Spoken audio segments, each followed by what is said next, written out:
गुरु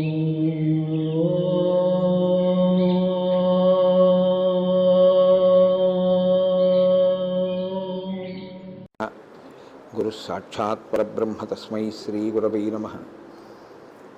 व्यासाय विष्णुरूपाय व्यासरूपाय विष्णवे नमो वै ब्रह्मनिधये वासिष्ठाय नमो नमः। कूजन्तं राम रामेति मधुरं मधुराक्षरम् आरुह्य कविताशाखां वन्दे वाल्मीकिकोकिलं।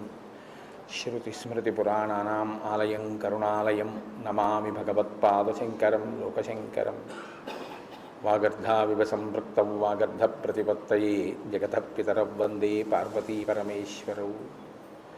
सूक्तिं समग्रेतु न स्वयमेव लक्ष्मीः श्रीरङ्गराजमहिषी मधुरैकटाक्षैः वैदग्ध्यवर्णकुणकुम्भनगौरवैर्यां कण्डूलकर्णकुहराः कवयोधयन्ति। हैमोध्वपुण्ड्रमजहन्मकुटं सुनासं मन्दस्मितं मकरकुण्डलचारुगण्डं बिम्बाधरं बहुलदीर्घकृपाकटाक्षं श्रीवेङ्कटेशमुखमात्मनि सन्निधत्ताम्।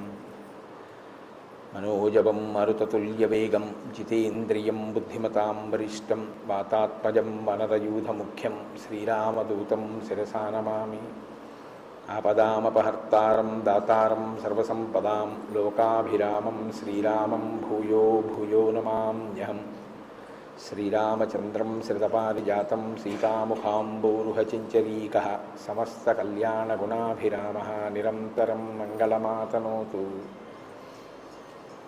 सिन्दूरारुणविग्रहां त्रिनयनां माणिक्यमौलिस्फुरत्तारानायकशेखरां स्मितमुखीं आपीनवक्षोरुहां पाणिभ्याम् अलिपूर्णरत्नचषकं रक्तोत्पलं बिभ्रतीं सौम्यां रत्नघटस्थरक्तचरणां ध्यायेत् परेदम्बिकाम्।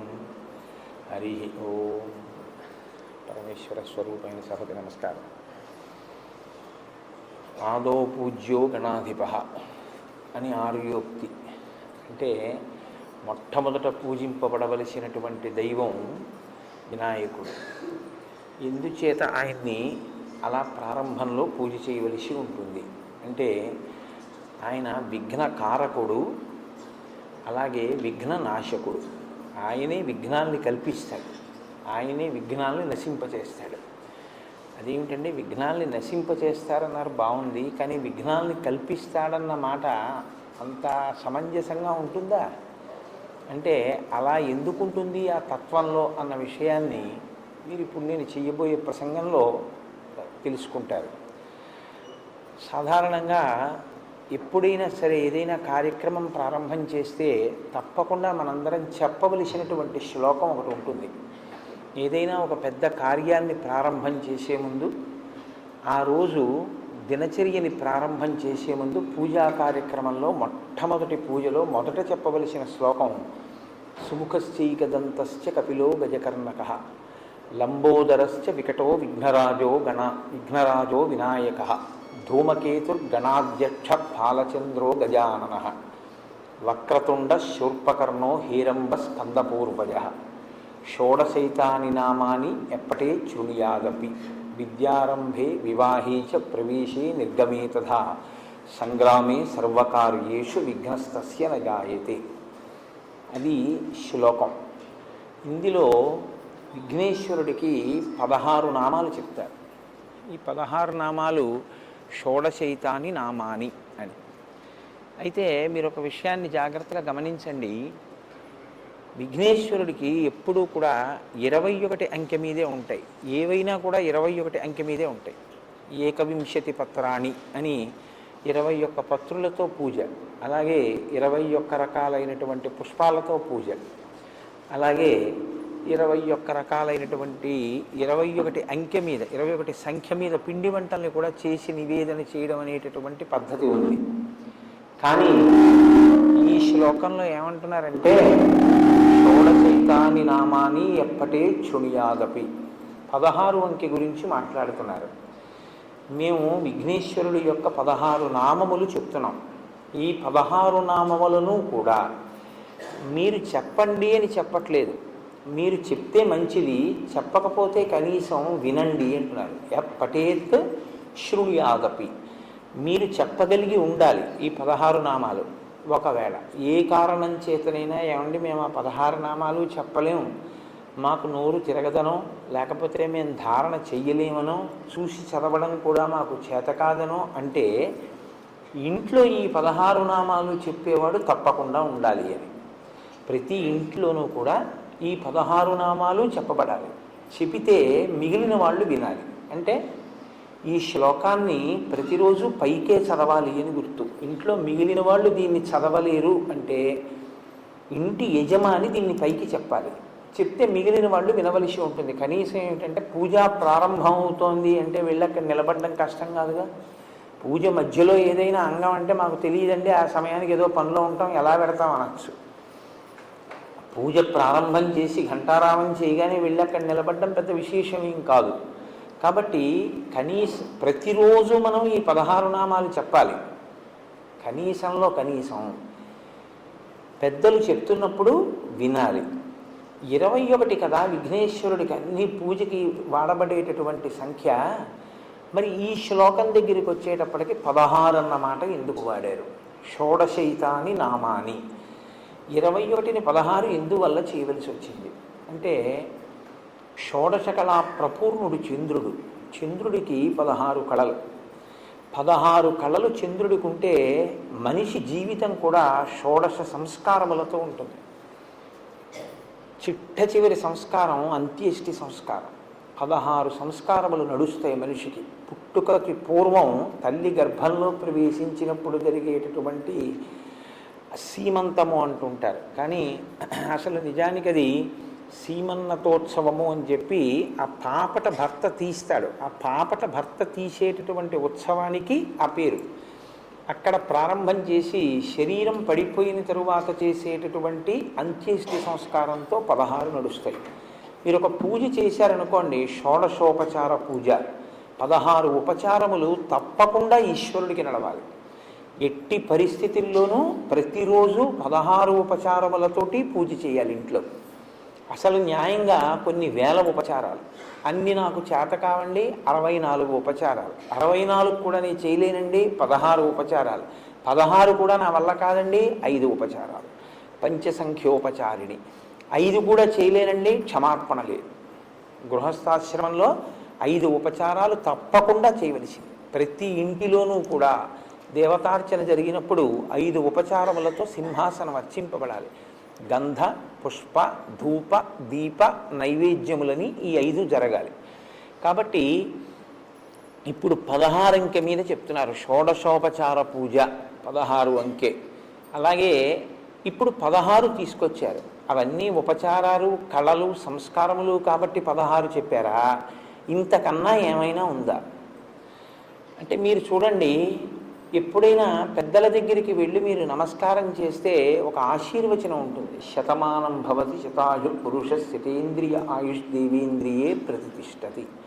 100 సంవత్సరములు జీవించదవుగాక. ఎందుకంటే కలియుగంలో ఆయు ప్రమాణం 100 సంవత్సరాలు.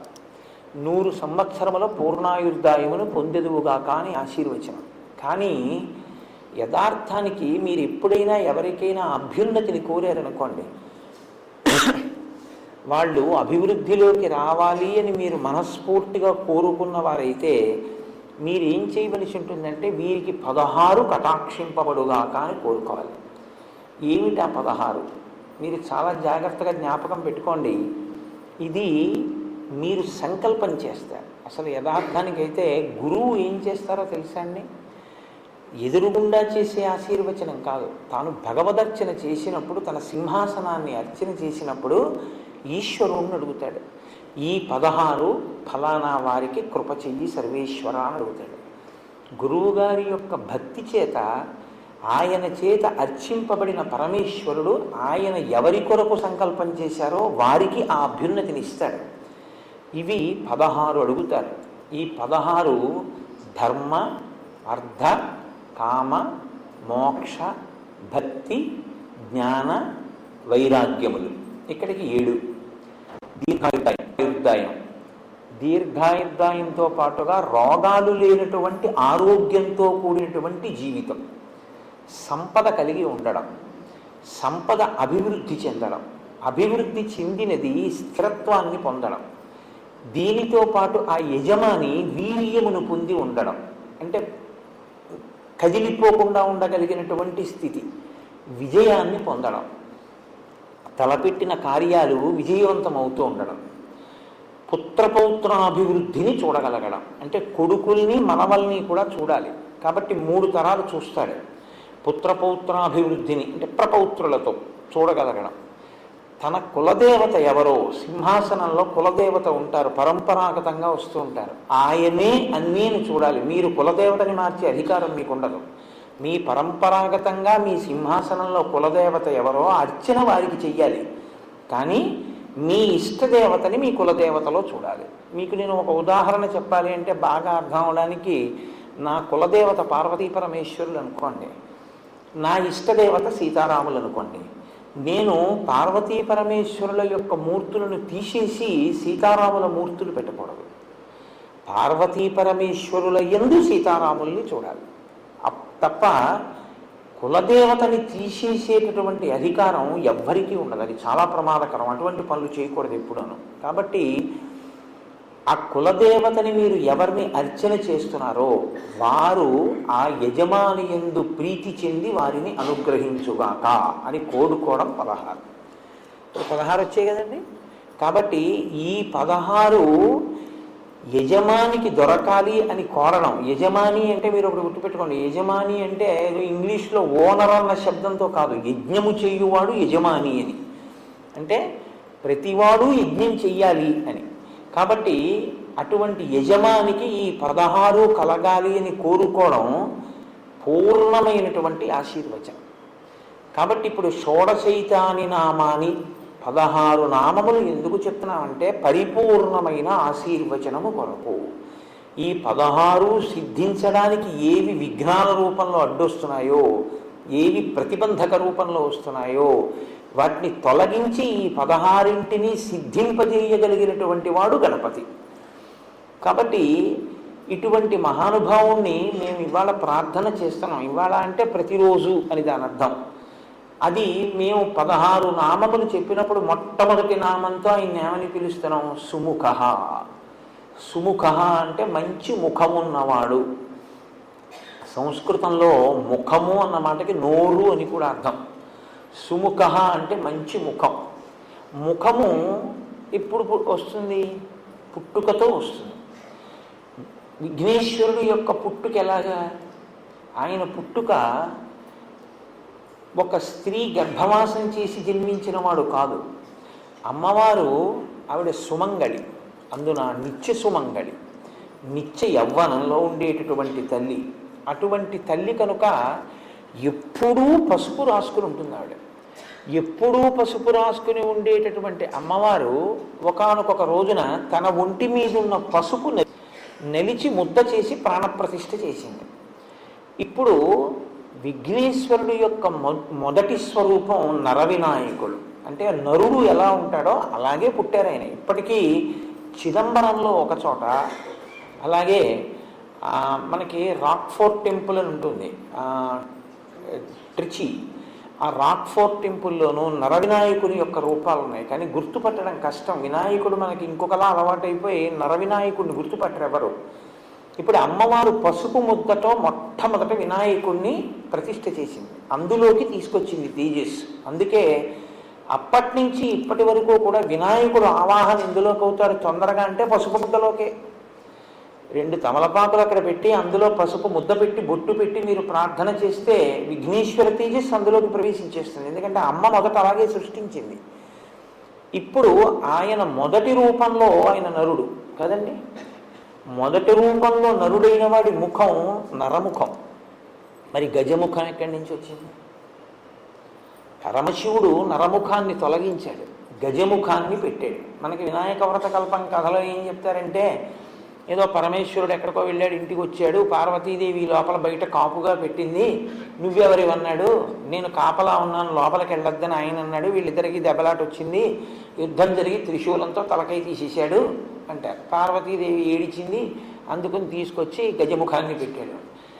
అలాగ కథల్ని మీరు అలాగే చెప్పేస్తే పిల్లలకి వాళ్ళకి ఏమవుతుందంటే ఏదో భక్తికి నమస్కారం చేస్తారు కానీ వాళ్ళకి అనుమానం ఉండిపోతుంది. మీరేమో మంత్రపుష్పంలో ఈశాన సర్వ విద్యానాం ఈశ్వర సర్వభూతానాం బ్రహ్మాధిపతి బ్రహ్మణోధిపతి బ్రహ్మ శివో మే అస్తు సదాశివోం అని సమస్త విద్యలకు ఆలవాలం పరమశివుడని చెప్పి తన ఇంటి ముందు తన భార్య ఒంటి మీదున్న పసుపు తీసి ముద్ద చేసి ప్రాణప్రతిష్ఠ చేసి సృజించిన స్వరూపం తన కుమారుడే ఎదురుగుండా ఉన్నవాడని తెలుసుకోలేనటువంటి వాడు పరమశివుడే. దెబ్బలాట పెట్టుకుని పిల్లాడి తలకాయ తీసేస్తాడా? ఏమిటన్నా కథ? అది కాదు దాని అర్థం. కొంచెం జాగ్రత్తగా మీరు అర్థం చేసుకోవాలి. గజాసురుడు అని ఒక రాక్షసుడు ఉండేవాడు. గజాసురుడు అన్న రాక్షసుడు లోకాలన్నిటినీ బాధ పెడుతున్నాడు. నువ్వు ఎలా చనిపోతావురా అంటే, నా ముఖం ఉన్నవాడు చంపితే నేను చచ్చిపోతానన్నాడు. కాబట్టి ఇప్పుడు ఏనుగు ముఖంతో పిల్లవాడు రావాలి. నిందన నరసింహస్వరూపంతో పైన సింహం కింద మనుష్య శరీరం ఉండి నరసింహస్వామి ఎలా వచ్చారో అలా ఏనుగు ముఖం కింద నరుడి యొక్క శరీరంతో ఒక స్వరూపం రావాలి. కాబట్టి పరమశివుడు ఏమనుకున్నాడంటే, అమ్మవారి ఒంటి మీద ఉన్న పసుపుతో తయారు చేయబడిన వాడు కాబట్టి సాక్షాత్ శక్తి సంపన్నుడు. ఇటువంటి పిల్లవాడికి ఏనుగు ముఖం ఉంచితే గజాసుర సంహారం జరుగుతుంది. అందుకని ఆయన ఆ తలకాయని తొలగించి ఉత్తరాభిముఖంగా అమంగళకరంగా తల పెట్టుకుని నిద్రపోతున్న ఏనుగు ఎక్కడైనా ఉంటే దాని తల తెంచి తీసుకురామన్నాడు. అది కైలాస పర్వత సానువుల్లో పడుకునుంది ఒక ఏనుగలాగా. దాని తల కోసి తీసుకొచ్చారు. అప్పుడు ఆ తల ఈ పిల్లవాడికి పెట్టి ప్రాణప్రతిష్ఠ చేశారు. చేస్తే ప్రాణప్రతిష్ఠ అంటే జీవం పోశారు. ఇప్పుడు ఆ పిల్లవాడికి ఏనుగు ముఖం వచ్చింది. ఇప్పుడు ఏనుగు ముఖంతో ఉన్న పిల్లవాడు గజాసుర సంహారం చేశాడు. గజాసుర సంహారం చేశాడు కాబట్టి మీరు నేను సంతోషంగా ఉండగలుగుతున్నాం. ఇప్పుడు అంత ప్రమాదకరమైన వ్యక్తి ఆ గజాసురుడు. కాబట్టి సుముఖ, మంచి ముఖం ఉన్నవాడు అంటే ఏమిటి దాని అర్థం? ఆయన ఆ ముఖాన్ని లోకం కోసం ఉంచుకుని గజాసుర సంహారం చేసి మిమ్మల్ని నన్ను రక్షించినటువంటి వాడు. కాబట్టి అసలు ఆ ముఖం ఉంచుకోవడమే మన కొరకు తప్ప, లేకపోతే అసలు ఆయన ముఖం అది కాని కాదు. మనందరిలాగే ఆయన నరముఖంతో చాలా అందంగా కూర్చుని ఉండేవాడు. ఆయన ఏనుగు ముఖం పెట్టుకున్నాడు అంటే మన కోసం తన తల తీయించుకుని ఏనుగు తలకాయని పెట్టుకున్నవాడు. లోకం కోసం ఇంత గొప్ప పరిశ్రమ చేసిన వాడి ముఖం కన్నా సుముఖం ఇంకేముంటుంది? కాబట్టి సుముఖ కాదు. సుముఖ అన్న మాటకు అర్థం ఏమిటంటే, అందంగా ఉన్న ముఖం సుముఖం కాదు. ఏ ముఖము ప్రేమని కలిగి ఉంటుందో, ఏ ముఖము ప్రసన్నమై ఉంటుందో, ఏ ముఖము సంతోషముతో ఉంటుందో దానికి సుముఖమని పేరు. కొంచెం జాగ్రత్తగా పట్టుకున్నారో లేదో. ప్రేమని కలిగి ఉండాలి, సంతోషంతో ఉండాలి, ప్రసన్నంగా ఉండాలి. శుక్లాంబరధరం విష్ణుం శశివర్ణం చతుర్భుజం ప్రసన్నవదనం ధ్యాయేత్. ఆయన ప్రేమ కలిగి ఉంటాడు. ఎందుకని? అమ్మ అందం మనం ఎప్పుడైనా చూస్తామా? మా అమ్మగారు అంత అందంగా ఉండరండి అని లోకంలో ఏ నీచుడైనా అంటాడా? అమ్మ అందం అంటే ఏమిటి? అమ్మతనమే అందం. మా అమ్మ సౌందర్యం కన్నా లోకంలో ఎక్కడా ఉండదు. సౌందర్యము అన్న మాటకు అర్థం కాలగతిలో నశించిపోయేటటువంటి బాహ్యమైనటువంటి అందం కాదు. ఆవిడ పెద్దదవుతూ నేను పెద్దవాడిని అవుతుంటే ఆవిడ ప్రేమంతా నా మీదే పెట్టుకుని ఆవిడ చచ్చిపోయేటప్పుడు కూడా, ఒరే నీ ఒళ్ళో తల పెట్టుకు చచ్చిపోతాను రా అని అడిగింది. అటువంటి తల్లి ఉందే, అది సౌందర్యం. మనని ప్రేమించగలిగినటువంటి రూపం, మన కోసం ఏదైనా చెయ్యగలిగినటువంటి స్థితి ప్రేమ. అది ముఖమునందు అభివ్యక్తమవుతుంది. ఇప్పుడు నవరసాలు కళ్ళే చెప్తాయి. మిగిలిన అన్ని రసాలని శరీరంలో ఏ అవయవం చెప్పలేదు. వీరరసం ఉందనుకోండి కళ్ళు చెప్తాయి, ముక్కు చెప్పలేదు. ఓ ఉద్వేగం ఉందనుకోండి ముక్కుతో ఊపిరి ఇలా ఇలా అనొచ్చు. కానీ శృంగారం, వీరరసం, భయానకం, బీభత్సం, కరుణ ఏవైనా కళ్ళే చెప్తాయి. కాబట్టి సుముఖ, ప్రేమ కలిగినటువంటి ముఖం ఉన్నవాడు మనందరి పట్ల ప్రేమతో ఉంటాడు, సంతోషంతో ఉంటాడు. సంతోషం ఎందుకు ఉంటుంది? ఆయన పూర్ణుడు కనుక ఆయన పొందవలసింది ఏం లేదు, ఆయన అన్నీ పొంది ఉన్నవాడు. అందుకని ఆయన నిత్య సంతోషి, ఎప్పుడూ సంతోషంగా ఉంటాడు. ఎప్పుడూ సంతోషంగా ఉన్నవాడు ఏం చేస్తుంటాడు మీరు చూడండి, చాలా ఉల్లాసంగా నడుస్తుంటాడు, చాలా హాయిగా ఉంటాడు, చేతులు కాళ్ళు ఆనందంగా కలుపుతాడు. అందుకే గణపతి నృత్య గణపతిగా ఉంటారు. లేకపోతే ఆయన పెద్ద లంబోదరంతో ఉన్నవాడు ఆయన నృత్యం చేస్తే అందంగా ఉంటుందండి. మీరు నవ్వచ్చు, కానీ ఆయన సంతోషిస్తారు. పిల్లలు సంతోషిస్తే ఆయనకి చాలు. ఆయన ఎందుకు నృత్యం చేస్తాడంటే ఆయన సంతోషం ఉన్నవాడు. సంతోషం ఉన్నవాడు కాబట్టి నర్తించగలడు. ఎప్పుడు ఏడిచేవాడు ఏం నర్తిస్తాడు? వాడు ఏడుస్తూ కూర్చుని ఉంటాడు, వాడికి సంతోషమే లేదు, ఇంకా భావప్రకటన ఎక్కడ ఉంటుంది? కాబట్టి ఆయన సంతోషం ఉన్నవాడు, ఆయన ప్రేమ కలిగినటువంటి వాడు, ఆయన ప్రసన్నంగా ఉండేవాడు. ప్రసన్నంగా ఉంటే శాంతము లేక సౌఖ్యము లేదు సారసాదలానయన అంటారు. పిలిస్తే పలుకుతాడు, పిలిస్తే పలికి మీ కోరిక తీరుస్తాడు. ప్రసన్నంగా ఎప్పుడు వినడానికి సిద్ధంగా ఉంటారు. అగస్త్య మహర్షి శ్రీరామాయణంలో మీరు విన్నారు, వాతాపి అనబడేటటువంటి వాడిని జీర్ణం చేసుకున్నారు. ఆయన జీర్ణం చేసుకునే ముందు గణపతి ప్రార్థన చేశారు. గణపతి, నువ్వు నాకు ఆ శక్తిని ఇవ్వాలి, ఈ విఘ్నం తొలగించి ఆ వాతాపిని జీర్ణం చేసుకుంటానని ఆయన శక్తిని ఇచ్చారు. ఇస్తే వాతాపి అన్న క్షేత్రంలో కర్ణాటక రాష్ట్రంలోకి వస్తుంది. అక్కడ ఆయన ప్రతిష్ఠ చేశారు. అందుకే ముత్తుస్వామి దీక్షితుల వారు వాతాపి గణపతిం భజే అంటారు. ఆ వాతాపిలో ఉండేటటువంటి గణపతిని నేను భజించుచున్నాను అని. కాబట్టి ఆయన ప్రసన్నమైనటువంటి వాడు. కాబట్టి సుముఖ, మంచి ముఖం ఉన్నవాడు కాదు. సుముఖ అంటే ఇంకో అర్థం ఏమిటో తెలుసా అండి? ఏ ముఖాన్ని మీరు చూస్తే మీకు లక్ష్మీ కటాక్షం కలుగుతుందో ఆ ముఖం సుముఖం. లక్ష్మీ కటాక్షం అంటే ఏమిటి? సంకల్ప సిద్ధి. మీరు అనుకున్నది జరగడం, మీకు జరిగినది మీరు అనుభవించడానికి లక్ష్మీ కటాక్షం అని పేరు. చాలా జాగ్రత్తగా పట్టుకోవాలి మీరు. అది మీకు ఉండడం, మీరు అనుకున్నది జరగడం లక్ష్మీ కటాక్షం కాదు. మీరు అనుకున్నది జరిగి దాన్ని మీరు అనుభవించగలిగితేనే లక్ష్మీ కటాక్షం. ఒక ఆయనకి ఒంట్లో బోలెడంత బలం ఉందండి, గొప్ప బలవంతుడు. కానీ ఆయన ఎక్కడికి వెళ్ళడం. ఎందుకు వెళ్ళడంటారేమో, నేను వెడితే కాలు జారి పడిపోతానేమో అంటాడు. నేను వెడితే ఎందుకు అనవసరం అవన్నీ అంటాడు. మరి ఏం చేస్తాడు? చక్కటి బలవర్ధకమైన ఆహారం వండించు తింటాడు. పొద్దున్నే లేచి సాముగరిడి చేస్తాడు. వ్యాయామం తప్పు కాదు, శరీరాన్ని నిలబెట్టుకోవాలి. మంచి వ్యాయామం చేస్తాడు, తింటాడు, పడుకుంటాడు, కూర్చుంటాడు, అంతే. ఇంకెందుకు పనికిరాదు. ఆ బలం ఏం చేస్తుంటాడు? ఏమీ చేయడు. పనికొచ్చేలా ఏం ఖర్చు పెట్టాడు. ఇప్పుడు ఆయనకి బలం ఉందేమో కానీ ఆయన బలం ఉత్తమ గతుల కొరకు ఉపయోగించుకొనడు.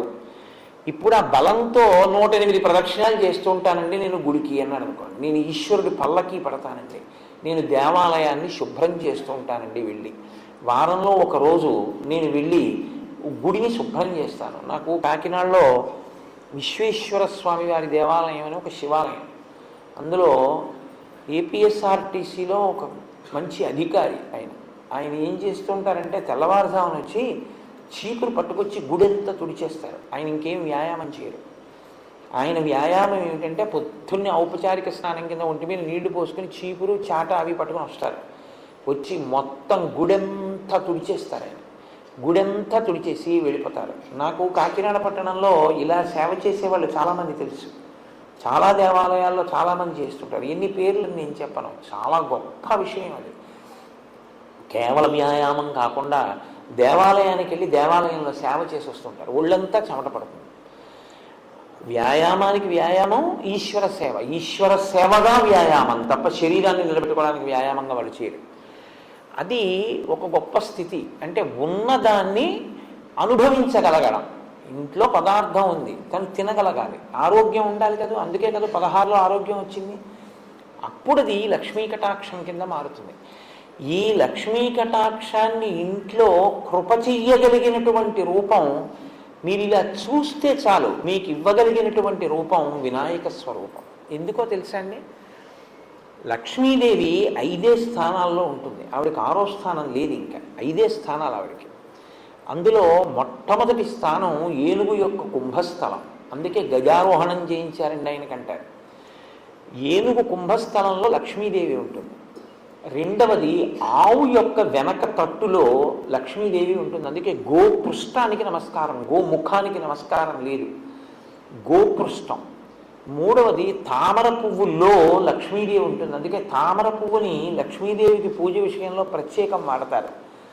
నాలుగవది బిల్వదళం. బిల్వదళం మీరు తీసి కళ్ళు మూసుగా ఉండకూడదు అని. ఇక్కడ బొట్టు పెట్టుకోకపోతే భర్తకి కలిసి రావలసినంత కలిసి రాదు. ఎందుకంటే ఇల్లాల్ని లక్ష్మీదేవిగా తీసుకొస్తారు. అందుకే చాలా గొప్ప సేవ ఏమిటో తెలుసా అండి, ఎవరింట్లోనైనా పెళ్ళైతే వాళ్ళు నిర్ధనులైతే ఆడపిల్లని అత్తవారింటికి కారులో దింపమని, వాహనం మీద ఆడపిల్లని మొట్టమొదటిసారి కాపరానికి తీసుకెళ్ళేటప్పుడు నడిపించి తీసుకెళ్ళకూడదు, ఆమెను లక్ష్మిగా ఇస్తారు. కాబట్టి లక్ష్మీదేవిని తీసుకెళ్తున్నారు కాబట్టి వాహనంలో తీసుకెళ్ళాలి. పిల్లతో పాటు ఆవు కూడా పెడుతుంది, అందుకే గోదానం చేస్తారు.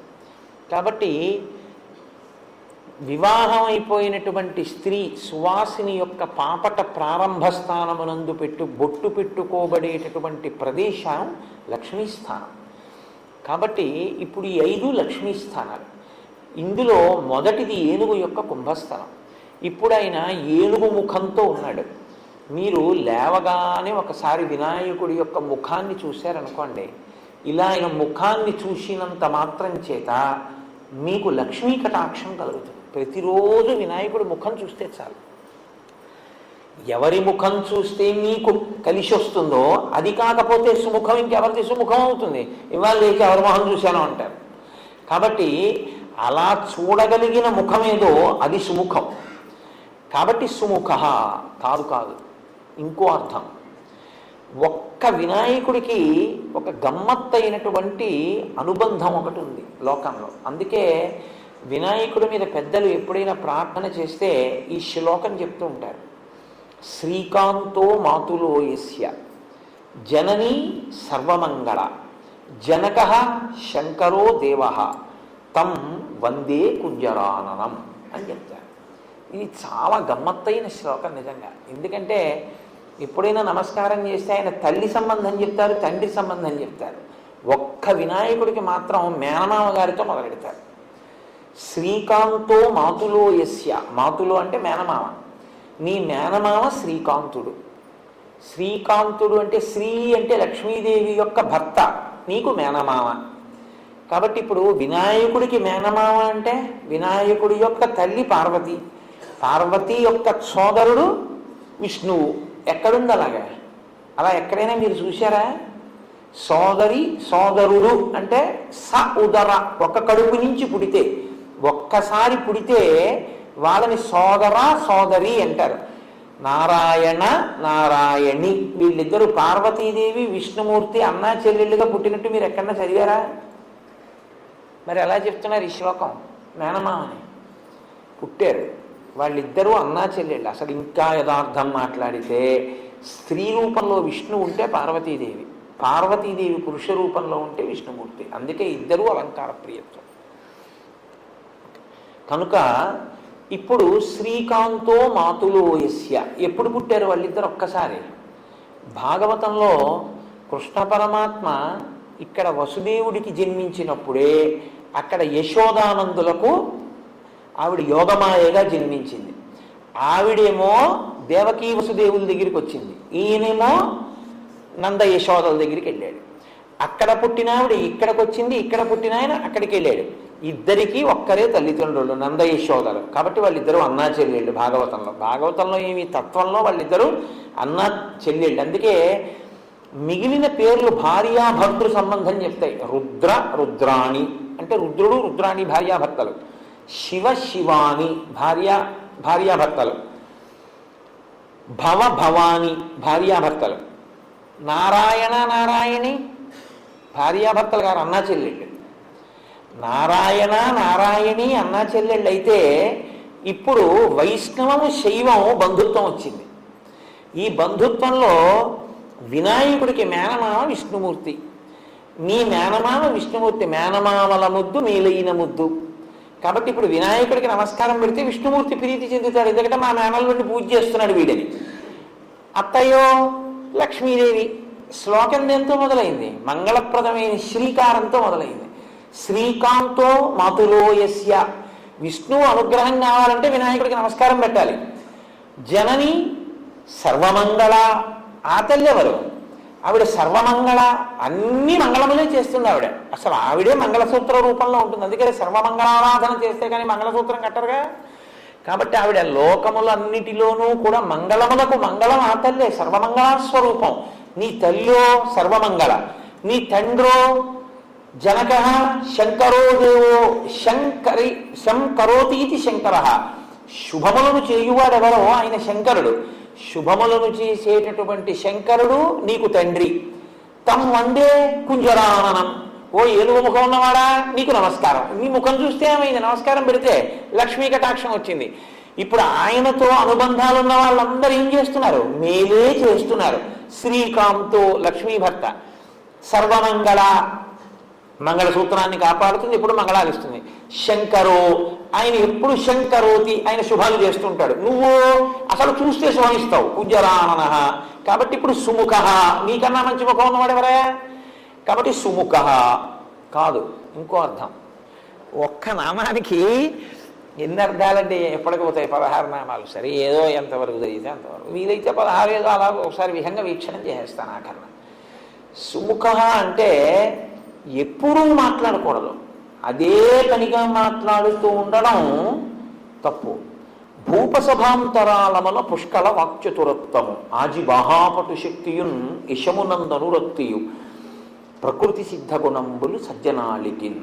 ఆయన్ని మామూలుగా మీరు ఎప్పుడన్నా చూస్తే ఏమిటండి ఆయన ఏంటంటే ఆయనకేం తెలుస్తుందండి అలా ఉన్నాడు అనుకుంటారు. ఆయన సభలోకి వచ్చి కూర్చున్నాడు అనుకోండి, శారద నాలుక మీద నర్తిస్తుంది. అలా సభలో మాట్లాడగలగాలి. బయట అవసరం లేదనుకుంటే రూపాయిని ఎంత జాగ్రత్తగా ఖర్చు పెడతారో అంతకన్నా జాగ్రత్తగా మాట ఖర్చు పెట్టాలి. అవసరం లేదనుకుంటే మౌనంగా ఉండాలి. ఇది తెలిసి ఉంటే రెండు సాధిస్తాయి. మీరు ఎక్కడ మాట్లాడాలో అక్కడ మాట్లాడతారు, ఎవరి దగ్గర మాట్లాడకూడదో వాళ్ళ దగ్గర మాట్లాడకుండా ఉండగలుగుతారు. లోకంలో ప్రతి ప్రాణికి కూడా నోరు పైకుంటుంది, కళ్ళు పైకుంటాయి, కంటిని రెప్పలు మూస్తాయి, నోటిని పళ్ళని పెదవులు మూస్తాయి.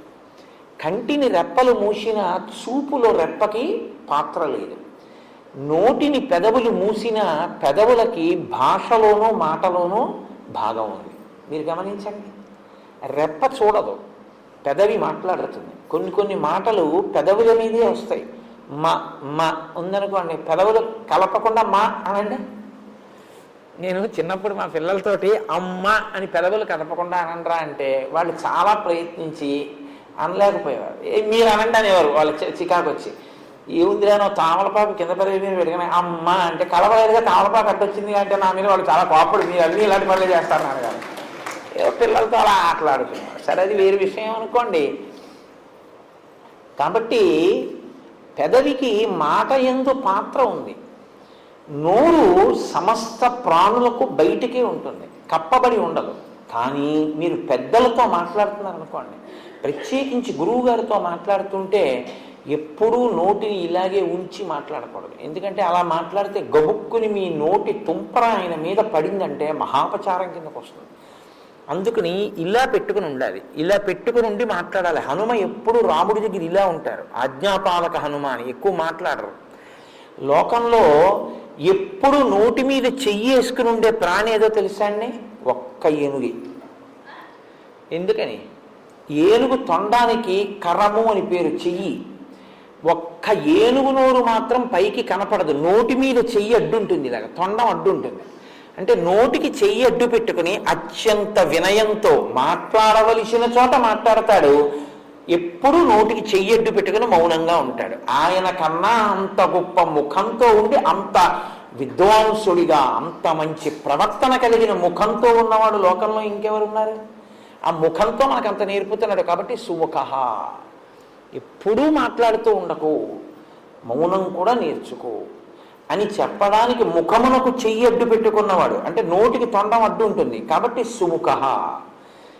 ఇన్ని అర్థాలు పెట్టారండి. సరే అక్కడతో వదిలిపెట్టేశాను. ఇంకా సుముఖ ఏకదంతశ్చ, సుముఖశ్చైకదంతశ్చ అని కలిసిపోతుంది శ్లోకంలో. ఏకదంత అంటే ఒక్క దంతమే ఉన్నవాడు. ఏనుగుకి చాలా అందమైంది ఏది అంటే దాని దంతమే. దానికి 2 దంతాలు ఉంటాయి, ఇటుక దంతం ఇటుక దంతం తొండానికి. కానీ విఘ్నేశ్వరుడికి కుడి చేతి వైపు దంతం ఉండదు. ఎందుకు ఉండదు అంటే ఆయనే విరిచేశాడు. ఎందుకు విరిచేశారు అంటే మహాభారత రచన చెయ్యవలసి వచ్చింది. వ్యాసుల వారు నేను వేగంగా శ్లోకాలు చెప్పేటప్పుడు వ్రాయగలిగినటువంటి సమర్థుడెవరు అని అడిగారు. విఘ్నేశ్వరుడు రాస్తాడన్నారు. మరి ఆయన నేను మధ్యలో ఆపను, నేను చెప్తుంటే రాసేయాలన్నారు. ప్రపంచంలో ఏ కలం పట్టుకున్నా ఎప్పుడో అప్పుడు ఏదో ఇబ్బంది వస్తుంది. అందుకని ఆయన అటువంటి కలం కావాలి అంటే లోకంలో ఇంకొకటి లేదు అని చెప్పి తన దంతాన్ని విరిచి ఆ దంతంతో మహాభారత రచన చేశారు. అంటే అత్యంత అందం ఏనుగుకి దంతమే, అందుకే ఏనుగు దంతాలు అంటారు. ఏనుగు దంతం అంత అందం ఏనుగుకి. తన శరీరానికి అంత అందం ఇచ్చేదాన్ని లోకోపకారం కొరకు త్యాగం చేశాడు ఆయన. మహాభారత రచన పంచమ వేదం కనుక ఇది లోకానికి అందితే కొన్ని కోట్ల మంది జీవితాలు తరిస్తాయి. దానికోసం నాకు ఒక దంతం లేక నేను వికారంగా ఉన్నా పర్వాలేదని ఒక దంతం విరిచేశాడు. ఎవరు సమాజ ప్రయోజనము కొరకు తనకి ఈశ్వరుడిచ్చినటువంటి విభూతిని నైవేద్యంగా పెట్టేస్తాడో వాడు చాలా గొప్ప వ్యక్తి. గొప్పతనం దానివల్ల వస్తుంది తప్ప కేవలం 2 దంతాలు ఉంచుకుని అందం కాదు. ఒక దంతాన్ని విరిచి మహాభారత రచన చేసిన మహానుభావుడు కాబట్టి 2 దంతాలు లేకుండా ఒక దంతమే ఉన్నా మహానుభావా నువ్వు ఇంత త్యాగం చేశావు అని ఏకదంతశ్చ, ఒక దంతం ఉండి మమ్మల్ని ఉద్ధరించినవాడా, పంచమవేద రచన ఎందు సాయపడినవాడా లేదు. ఇంకో అర్థం ఏంటో తెలుసా అండి, గజముఖాసుర సంహారం చేసినప్పుడు ఎన్ని అస్త్రములను ప్రయోగించినా ఆయన మరణించలేదు.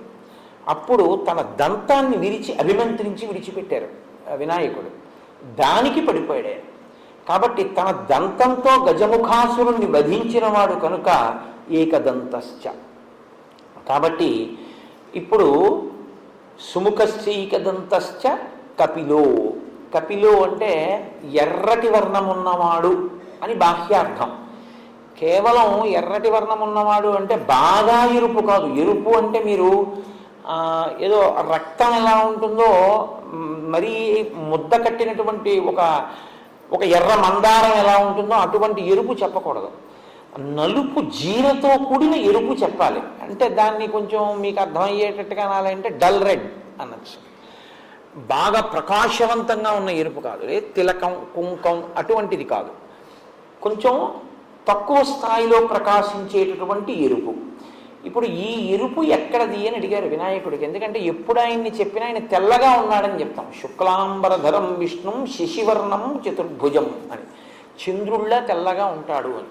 మరి కపిలో ఎర్రటి రంగున్నవాడు అని ఎక్కడి నుంచి వచ్చింది ఆయనకి అంటే, ఆయన ఒక మహారణ్యంలో గజముఖాసుర సంహారం చేసినప్పుడు ఆ గజముఖుడితో పోరాడి ఆయన్ని సంహరించినప్పుడు నరసింహస్వామి వారు హిరణ్యకశిపుడి యొక్క రక్తంతో ఎలా తడిశారో అలా ఆయన కూడా నెత్తుటితో తడిశారు. ఆ నెత్తుటితో తడిసినప్పుడు తెలుపు మీద వచ్చి పడ్డ ఎరుపు వల్ల ఏర్పడినటువంటి మందాయిన ఎరుపు రంగుతో ప్రకాశించినటువంటి స్వరూపం కపిలః. లోకం కోసం అటువంటి కాంతి పొందినవాడు కాదు. ఆ కపిల రూపం లోకానికో ధర్మాన్ని నేర్పింది. ఏమిటో తెలుసా అండి, ఈశ్వరుడికి కర్మయందు దోషమేమి ఉండదు. ఆయన లోకం కోసం ఒక కర్మ చేస్తాడు తప్ప పాంచభౌతిక శరీరంతో వచ్చి కర్మ అనుభవించడానికి వచ్చి పుణ్యపాపములనేటటువంటి కట్టుబాటుకి లొంగి చేసేవాడు కాదు. అయినా ఆయన తండ్రి గారిలాగే మర్యాదస్తుడు, పరమశివుడిలాగా. గజముఖాసుర సంహారం చేసిన తరువాత ఆయనకి బ్రహ్మహత్యా పాతకం వచ్చింది అన్నాడు. నిజంగా వస్తుందా? ఏం రాదు. కానీ లోకంలో ఒక బ్రాహ్మణ స్వరూపంతో ఉన్నవాడు రాక్షసుడైనా బ్రహ్మరాక్షసుడైనా ఆయన్ని చంపడం వల్ల తనకి దోషం వచ్చింది కాబట్టి తొలగించుకోవడానికి రావణ సంహారం చేసిన తర్వాత రామచంద్రమూర్తి రామేశ్వరంలో శివలింగ ప్రతిష్ఠ చేసినట్టు ఈయన కూడా ఒకానొక చోట గజముఖీశ్వరుడు అని పేరు కలిగినటువంటి శివలింగ ప్రతిష్ఠ చేశారు. అలా శివలింగ ప్రతిష్ఠ చేసి లోకానికి ఒక ధర్మాన్ని నేర్పారు. మహాపాతకం నశించాలి అంటే శివలింగ ప్రతిష్ఠ చేయడం వినా లోకంలో ఇంకో మార్గం లేదు అని నేర్పినటువంటి వాడు కపిల స్వరూపంతో. కాబట్టి సుముఖశ్చైకదంతశ్చ కపిలో గజకర్ణకః. గజకర్ణకః అంటే ఏనుగు యొక్క చెవులు. అదేమిటండి, ఏనుగు ముఖం ఉన్నవాడికి ఏనుగు చెవులు, కాకపోతే ఏనుగు ముఖం ఉన్నవాడికి పిల్లి చెవులు ఎందుకు ఉంటాయి? అలా ఎందుకు చెప్పడం అంటే మీరు కొంచెం జాగ్రత్తగా గమనిస్తే లోకంలో మీరు ఏ దేవతా స్వరూపం దగ్గరికి వెళ్ళి చూడండి, వాళ్ళ చెవులు మీకు కనపడవు. ఎందుకు కనపడవో తెలుసా? మొసలి పిల్లల్లో ఉంటాయి, అందుకే మకర కుండలాలు అంటారు వాటిని. ఇలా మొసలి పిల్ల ఎలా ఉంటుందో అలా ఇంతంత ఆభరణాలు ఇలా పెట్టేసుకుంటారు. మీరు ఏ దేవతా స్వరూపం దగ్గరికి వెళ్ళండి, మకర కుండలాలని ఇక్కడ పెట్టుకోవు దేవతా స్వరూపాలు. ఈ చెవులు ఇలా కప్పేస్తాయి. కప్పేస్తే మీరు చూడండి, మీరు వచ్చి ఏదో మాట్లాడుతున్నారు అనుకోండి, నేను ఇలా పెట్టుకుని ఉన్నాను అనుకోండి, పెట్టుకుని ఉంటే మీరు ఏమంటారు? వింటున్నాడో వింటలేదో, ఏమిటో అలా ఉన్నాడు, మరి చెవులోకి వెళ్ళిందో లేదో నేను చెప్పిందని. ఏ దేవతా స్వరూపం దగ్గరికి వెళ్ళినా మీకు అనుమానం ఉంటుంది. ఒక్క వినాయకుడి దగ్గర ఉండదు. ఎందుకో తెలుసా? కప్పబడని చెవులు ఉన్నవాడు ఆయన ఒక్కడే. ఆయన చెవులకి ఎప్పుడూ ఆభరణం పెట్టరు. ఆయన చెవుల్ని మకర కుండలాలతో కప్పడం కుదరదు. ఇది గజకర్ణక, అందుకని స్తోత్రం చేశారు. ఏనుగు ముఖమున్నవాడివే కాదు, ఏనుగు చెవులున్నవాడివి. ఎందుకో తెలుసా? మేము ఏదన్నా చెప్తే వినపడుతోంది అనడానికి నువ్వు ఒక్కడివి బాగా మాకు నమ్మకస్తుడివి. ఎందుకంటే చెవులు కప్పవు, చక్కగా కదులుతుంటాయి కూడా, అందుకని ఎప్పుడు వింటూ ఉంటావు మేము చెప్పేటటువంటివి. కాబట్టి గజకర్ణక, అటువంటి చెవులున్నవాడా నీకు నమస్కారం.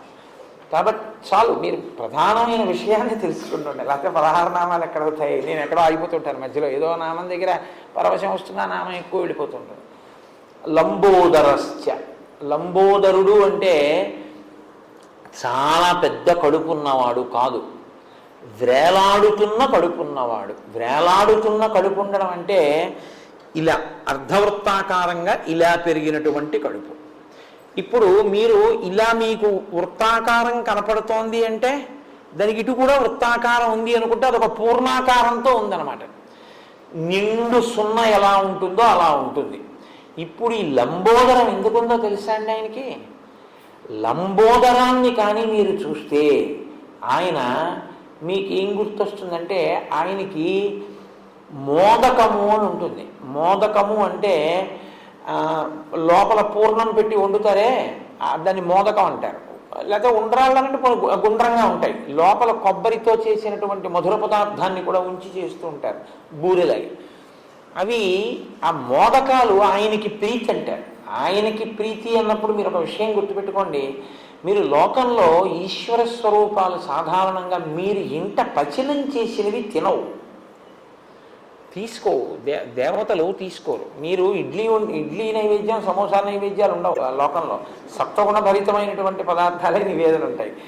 మీరు ఏదో పాయసం చేసి నైవేద్యం పెట్టారనుకోండి, వాళ్ళు తిన్నారని మీరు ఊహ చేస్తారు, మీ భావన చేత వాళ్ళు తృప్తి పొందుతారు. వాళ్ళు కూడా దృష్టి ప్రసారం చేస్తారు. ఓసారి చూస్తారు ఆ పదార్థం వల్ల, వాళ్ళు అలా చూస్తే చాలు పవిత్రత, వాళ్ళు తీసుకున్నట్టే. కొన్ని చూడండి తీసుకోరు, చెయ్యేస్తారు. ఇలా చెయ్యేస్తే వాళ్ళు తీసుకున్నట్లే లెక్క అనమాట. అంతేగాని అన్నీ తీసేసుకుని మడతలు ఎట్టేసుకొని దాచేసుకోక్కర్లేదు. చెయ్యేస్తే పుచ్చుకున్నారని గుర్తు, అలా చూస్తే పుచ్చుకున్నారని గుర్తు. దేవతలు చూస్తారంతే. కాబట్టి మీరు ఏం వండి అక్కడ పెట్టినా వాళ్ళు చూస్తారు, ప్రసాదం అవుతుంది. ఒక్క వినాయకుడు మాత్రం మీరు వండి పెడితే తింటాడు. ఆయన ఒక్కడే. నాకు మోదక ప్రియాయ నమః, మీ ఇంట్లో కాస్త కొబ్బరి మధుర పదార్థంతో మోదకం చేసి పెట్టి నేను తింటానంటాడు. నేను తిన్నానని గుర్తేమిటో తెలుసా? నా చేతితో పట్టుకున్నానంటాడు. అందుకే చేతిలో పట్టుకుని ఉంటాడు కూడా. నువ్వు ఇచ్చింది నేను తీసుకున్నాను, ఓటి తిన్నాను, ఇంకోటి తినడానికి కూడా పట్టుకున్నాను. ఇలా ఎంతమంది పెట్టినా తింటూ ఉంటాను, పట్టుకుంటూ ఉంటాను, ఇంకా తింటూ ఉంటాను. అంటే మీరు వండి పెట్టినది తినేటటువంటి అత్యంత సౌలభ్యం ఉన్న స్వరూపం లోకంలో వినాయకుడు ఒక్కడే. ఇది ఆయన పూర్ణత్వం, ఆయన ప్రేమ. పైకి మనిషి ఉంటే ప్రేమ కనపడుతుందండి, ప్రేమ కనపడదు. మీరు అందుకే చూడండి, లోకంలో ఓ మాట ఉంటుంది, తీపికి అంటే అనురాగమునకు, ప్రేమకు ఎప్పుడూ కూడా గుండె ఈశ్వరుడి విషయంలో చెప్తారు, కడుపు లౌకికం విషయంలో చెప్తారు. కన్న తల్లండి కడుపు తీపి ఎక్కడికి పోతుంది అంటారు, అంతేని గుండె తీపి ఎక్కడికి పోతుంది అనరు, కడుపు తీపి ఎక్కడికి పోతుంది అంటారు. చూడండి, కడుపారనెవ్వాని కన్న తల్లి అంటారు. ఆవిడ కడుపంతా ఎంత ప్రేమో పిచ్చి తల్లి అంటారు. మీరు ఏమనుకోకపోతే నేను ఒక మాట చెప్తాను, ఏమనుకోకండి. నేను పరుషమైనటువంటి భాష ఉపయోగించడం నా ఉద్దేశ్యం కాదు. అసలు అమంగళకరమైనటువంటి మాటలు మాట్లాడరు, అలా నిందించకూడదు. మన వాళ్ళు నీ అమ్మ కడుపు మాడా అంటుంటారు, అంటారా అనరా? అలా అనొచ్చా? నీ అమ్మ కడుపు మాడ అంటారు. అది తిట్టని మీరు అనుకుంటారు. కోపం వస్తే తిట్టు రూపంలో ఆశీర్వచనం చెయ్యి తప్ప నోటి వెంట మాత్రం తిట్టకు. నీ అమ్మ కడుపు మాడ అంటే ఏమిటో తెలుసా అండి? మీ అమ్మగారు బహుసంతానవతి అయి నీకు అనేక మంది అన్నదమ్ములు అక్క చెల్లెళ్లతో ఆవిడ 10 మందికి తల్లి అయి మీ నాన్నగారు ఆవిడికి 11వ సంతానమై వివాహ మంత్రంలో అడుగుతారు, భర్త 11వ సంతానం అవుతాడు, ఆవిడ అలా కాపాడుతుంది ఆఖరణ. అందుకని మీ ఇల్లు సంతోషంతో ప్రేమతో ఆనందంగా 10 మందితో ఎప్పుడూ సంతోషంగా ఉండాలి. మీ అమ్మగారు 10 మంది బిడ్డల్ని కని పిల్లల కోసం ఆవిడ పచ్చం చేస్తారు. పచ్చం చేసి కడుపు మార్చుకుంటుంది అమ్మ. పిల్లల కోసం పిల్లాడికి జ్వరం వస్తుంది. మొదట ఉపవాసం ఉండేది ఎవరంటే అమ్మే. పిల్లాడికి జ్వరంగా ఉంది 3 సోమవారాలు చేస్తానంటుంది. అమ్మ అలా చేయకపోతే ఈ శరీరాలు ఉన్నాయండి. ఇన్ని రోజులు కడుపు మార్చుకుందో ఆ తల్లి, అందువల్ల కదా ఇవాళ ఈ శరీరం నిలబడింది. మీ అమ్మ కడుపు మాడా అంటే మీ అమ్మగారు 10 కాలాలు కడుపు తీపితో అలా వర్ధిల్లుగాక అన్నదే తప్ప తిట్టినట్టుండి మీకు ఆశీర్వచనం చెయ్యాలి తప్ప కోపం వచ్చినా నోటి వెంట పరుషవాక్యం రాకూడదు. పరుషవాక్యంలా అభివృద్ధిని సూచించాలి. అందుకే పెంట కుప్పలా పెరుగుతున్నాడంటారు. పెంట కుప్పలా పెరుగుతున్నాడంటే ఏమిటి? అసహ్యంగా ఉంది కదా. అంటే దినదిన ప్రవర్ధమానం అవుతున్నాడు, చంద్రబింబంలా ఉన్నాడన్నారు అనుకోండి, దృష్టి తగులుతుందేమో అని ఏదో పెంట కుప్పలా పెరుగుతున్నాడు లేదంటారు. అందుకే మనకి సంప్రదాయంలో పిల్లలు లేక లేక బతికితే వీడు బతికాడేంటి అని ఎవరైనా అంటారేమో అని పెంటయ్య అని పేరెట్టుకుంటుంది తల్లి. ఎందుకంటే ఆ పేరెట్టుకోవడం అంటే అమ్మో ఇంకోసారి కనురాపు తగిలి నా బిడ్డ నాకు దక్కడేమో అన్న బెంగతో అంత నీచమైన పేరుతోనన్నా పిలుస్తాను, కానీ వాడు నాకు దక్కితే చాలంటుంది. అందుకే లోకంలో అమ్మ లాంటి వ్యక్తి ఇంకా సృష్టిలో ఉండదు. ఈశ్వరుణ్ణి మీరు ఎక్కడో చూడలేరు. అమ్మయే ఈశ్వరుడు, అంతే. అమ్మయే భగవానుడు, తండ్రియే భగవానుడు. అందుకే కదండి రామాయణంలో రామచంద్రమూర్తి అన్ని మాటలు అంటారు. కౌసల్యా లోకభర్తారం శిశువీయం మనస్విని తమ్మమార్థం సుఖం పృచ్చ శిరసా చాభివాదయ అంటుంది సీతమ్మ సుందరకాండలో వస్తోందిగా విందురుగాని. కాబట్టి ఆయన లంబోదరుడు అంటే ఆయన కడుపు తీపి అటువంటిది అని చెప్పడానికి మోదకంలో ఉన్న మధుర పదార్థం ఎలా ఉంటుందో ఆయన కడుపు తీపి మనందరి మీద అలా ఉంటుంది. ఆయన పూర్ణుడు. ఆయనకి నిజానికి ఆయన తినడానికి అది తింటే సంతోషం అనడానికి ఆయనకి ఏం ఉండదు. ఆయనకి నువ్వు ఇవ్వడానికి ఏం లేదు. ఎక్కడ మొదలైందో అక్కడే పూర్తయిపోతే పూర్ణం అంటారు. ఇక తుది మొదలు కనపడవు. పూర్ణమైపోయిందంటారు. పూర్ణమద పూర్ణమిదం పూర్ణాత్ పూర్ణముదచ్యతే పూర్ణస్య పూర్ణమాదాయ పూర్ణమేవావశిష్యతే. కాబట్టి ఆయన పూర్ణుడు, అన్నీ ఉన్నవాడు. అన్నీ ఉన్నవాడు, మన ఎందు అపారమైన ప్రేమ ఉన్నవాడు, కడుపు తీపి ఉన్నవాడు. ఇది లంబోదరుడు. సమస్త బ్రహ్మాండములు ఆయన ఎందే ఉన్నాయి. కాబట్టి సుముఖశ్చైకదంతశ్చ కపిలో గజకర్ణక లంబోదరశ్చ వికటో. వికటో అన్న మాటకి హాస్యస్ఫోరకమైనటువంటి పనులు చేసేటటువంటి వాడు అని ఒక అర్థం. రెండవ అర్థం ఒకటి ఉంది, కానీ నేను అది చెప్పను, అది అనవసరం కూడా. దాన్ని మీరు దృష్టిలో పెట్టుకోవాల్సిన అవసరం ఏమి ఉండదు. ఇది పెట్టుకోవడమే ఉత్తమం ఎప్పుడూ కూడా. వికటో అంటే హాస్యస్ఫోరకముగా ఉండేవాడు అని. కానీ అలా అనొచ్చా? హాస్యస్ఫోరకంగా ఉండడం ఏమిటి అంటే విఘ్నేశ్వరుడు చేసేటటువంటి పనులు చాలా హాస్యస్ఫోరకంగా ఉంటాయి. అంటే నవ్వు పుట్టించేవిగా ఉంటాయి. నవ్వు పుట్టించేటట్టుగా ఉండేటటువంటి వాళ్ళు ఎవరు చేస్తారు ఆ పనులు? పిల్లలు చేస్తారు. పెద్దవాళ్ళు నవ్వు పుట్టించే పనులు చేస్తే బాగుండదు, పిల్లలే చేస్తారు. కాబట్టి ఆయన పిల్లవాడు, ఎప్పుడూ పిల్లవాడు. ఎప్పుడూ పిల్లవాడు అంటే దాని ఉద్దేశం ఏమిటో తెలుసా అండి? ఒక్కటే, పిల్లవాడికి ఓ లక్షణం ఉంటుంది. ఇప్పుడే కోపం వస్తుంది, ఇప్పుడే మర్చిపోతాడు. మీరు చూడండి, పిల్లలు ఏదో ఇవ్వలేదని కోప్పడిపోయి ఏడిచేసి ఇలా ఎర్రగా ముఖం పెట్టేస్తారు, అంతే. 10 నిమిషాలు అవ్వదు, మీరు వాడిని ఎత్తుకుని ఇలా తీసుకెళ్ళి చూడు కాకి, నాన్న కాకే అంటే వాడు మర్చిపోయి కాకి అంటాడు మీతో. ఇప్పుడు కోపడతాడు, అప్పుడు మర్చిపోతాడు. అలా భక్తుల మీద కోపమే పెట్టుకోకుండా చేసిన దోషానికి శిక్షించి మళ్ళీ వెంటనే అనుగ్రహించే స్వరూపం ఏదుందో, అందుకే మీకు వినాయకుల్లో ఉన్న గొప్పతనం ఏమిటో తెలుసా అండి? కర్మ ఫలితంగా మీరు ఏదైనా ఆపదలో ఉన్నారనుకోండి, వినాయకుడి కాళ్ళు పట్టుకుంటే ఆయన ఏం చేస్తాడంటే ఆ ఆపద రూపంలో మీ కష్టంలో వ్యగ్రత కల్పించి తీసేసి మీకు శాశ్వత సుఖాన్ని ఇచ్చేస్తాడు.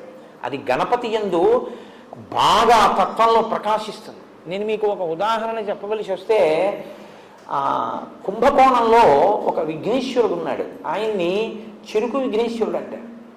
ఎందుకనో తెలుసా అండి? ఆ దేవాలయం దగ్గర ఒకసారి షుగర్ ఫ్యాక్టరీలోకి వెళ్ళిపోతూ ఒక చెరకు లారీ ఆగింది. వినాయకుడు చిన్న పిల్లాడి రూపంలో వచ్చి ఓ చెరుక్కర్ర ఇవ్వని అడిగాడు. అడిగితే ఆ యజమాని అన్నాడు, ఇది పంచదార చేస్తే తీయగా ఉంటుంది, మామూలుగా తింటే చప్పగా ఉంటుంది అన్నాడు. అంటే చుట్టుపక్కల వాళ్ళు అన్నారు, ఎందుకే మాటలు, ఓ చెరుక్కర్ర పిల్లాడికి ఇవ్వడానికి, చూడవా ఎంత ముద్దుగా ఉన్నాడో, ఓ చెరుక్కర్ర అడిగితే అన్ని అబద్ధాలు చెప్తావని. అబద్ధాలు కాదండి, నిజం, నా చెరుకు అటువంటిదే, పంచదార చేస్తే తీయగా ఉంటుంది, మామూలుగా తింటే చప్పగా ఉంటుంది, అందుకే ఇవ్వలేదన్నాడు. ఆహా అని ఆ పిల్లాడు వెళ్ళిపోయాడు. మర్నాడు అతనికి దానికి కావలసిన ద్రవ్యం ఇచ్చేటప్పుడు దాంట్లో ఉన్నటువంటి రసం ఎంత చూడడానికి ల్యాబ్ టెస్టింగ్కి ఎడతాయి శాంపిల్స్. వెళ్ళినప్పుడు అది చప్పగా ఉంది అని రిజల్ట్ వచ్చింది. రిజెక్ట్ చేసింది షుగర్ ఫ్యాక్టరీ, మాకొద్ది చెరుకని. అతను తెల్లపోయాడు. నిన్నొక పిల్లాడు వస్తే చెరుకు తింటే చప్పగా ఉంటుందన్నాను, అందుకే చప్పగా అయిపోయింది. ఇదేంటి చెరుకు చప్పగా అయిపోవడం ఏంటి? వెంటనే అతను ఏం చేశారంటే ఓ 10 చెరుక్కర్రలు పట్టుకెళ్ళి చూశాడు ఆ పిల్లాడి కోసం. పిల్లాడు కనపడలేదు, వినాయకుడు గుడి కనపడింది. పట్టుకెళ్ళి అక్కడ పెట్టేశాడు.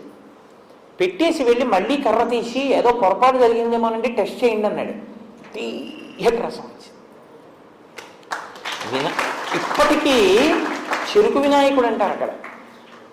ఆయనలో ఉన్న చాలా గొప్ప గుణం ఏమిటో తెలుసా అండి? ఉపాసన చేస్తే అనుగ్రహిస్తాడు. ప్రత్యేకించి మీరు ఇంక కిందకి పడిపోవడం తథ్యమని మీ కర్మ ఫలితం మీకు వచ్చేసి మీరు కిందకి వెళ్ళిపోతున్నప్పుడు మీరు వినాయకుడి కాళ్ళు కానీ పట్టుకున్నారనుకోండి, ఆయనకున్న గొప్పతనం ఏమిటో తెలుసా అండి? బాధని గబగబగా అనుభవింపచేసి చాదని లాగినట్టు లాగేస్తాడు పైకి. మళ్ళీ లాగేసి మిమ్మల్ని సమున్నత స్థితిలోకి తీసుకెళ్ళి నిలబెడతాడు. అది గణపతి యొక్క అనుగ్రహం. అలా ఉంటుంది. కావ్యకంఠ గణపతి మునిని ఒక మహాపండితుడు, మహావిద్వాంసుడు, భగవాన్ రమణుల శిష్యులు. ఆయన ఒకానొకప్పుడు కాశీపట్టణంలో వెళ్ళి అక్కడ కూర్చున్నారు. కూర్చుని గణపతి ముని తండ్రి గారు కూర్చుని ఉపాసన చేస్తుంటే ఆయనకి అకస్మాత్తుగా గణపతి విగ్రహంలోంచి ఒక పసిపిల్లవాడు పాకుతూ వచ్చి తొడ మీద చేతులు వేసి ఆయన్ని చూస్తున్నట్లు అనిపించింది. ఆయన ధ్యానంలో ఉన్నారు. ఇదేమిటి ఇలా అనిపిస్తోంది, నాకు ఎవరో పిల్లవాడు పాకి వచ్చి నా తొడ మీద చేతులేసి చూస్తున్నట్లుంది అని కళ్ళు తెరిచి చూశారు. నాకు గణపతి అనుగ్రహంతో గణపతి కొడుగ్గా పుడుతున్నారు అని నిర్ణయం చేసుకుని నాకు పురిటిమైలు వచ్చిందని ఆయన గుళ్ళోకి వెళ్లకుండా ఇంటికి వెళ్ళిపోయారు. అప్పుడు టెలిగ్రామ్లు అవి ఏం లేవు. ఇంటికి వెళ్ళిపోతే, ఎందుకంటే ఆయన యాత్రలో ఉన్నారు, ఎక్కడికని ఇస్తారు టెలిగ్రాము?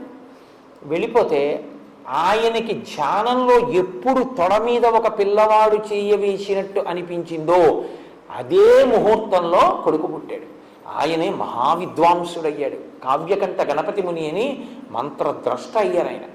చిట్ట చివరి అవతార పరిసమాప్తి కూడా అలాగే చేశారు. తెలియక ఖర్గపూర్ అనుకుంటాను, గణపతి నవరాత్రులకు ఆయన వెడితే సాక్షాత్ వినాయకుడు లాంటి వారిని కూర్చోబెట్టి ఆయనకే గణపతి పూజ చేసేసి ఉద్వాసన మంత్రం చెప్పేశాడు అర్చకుడు పొరపాటున.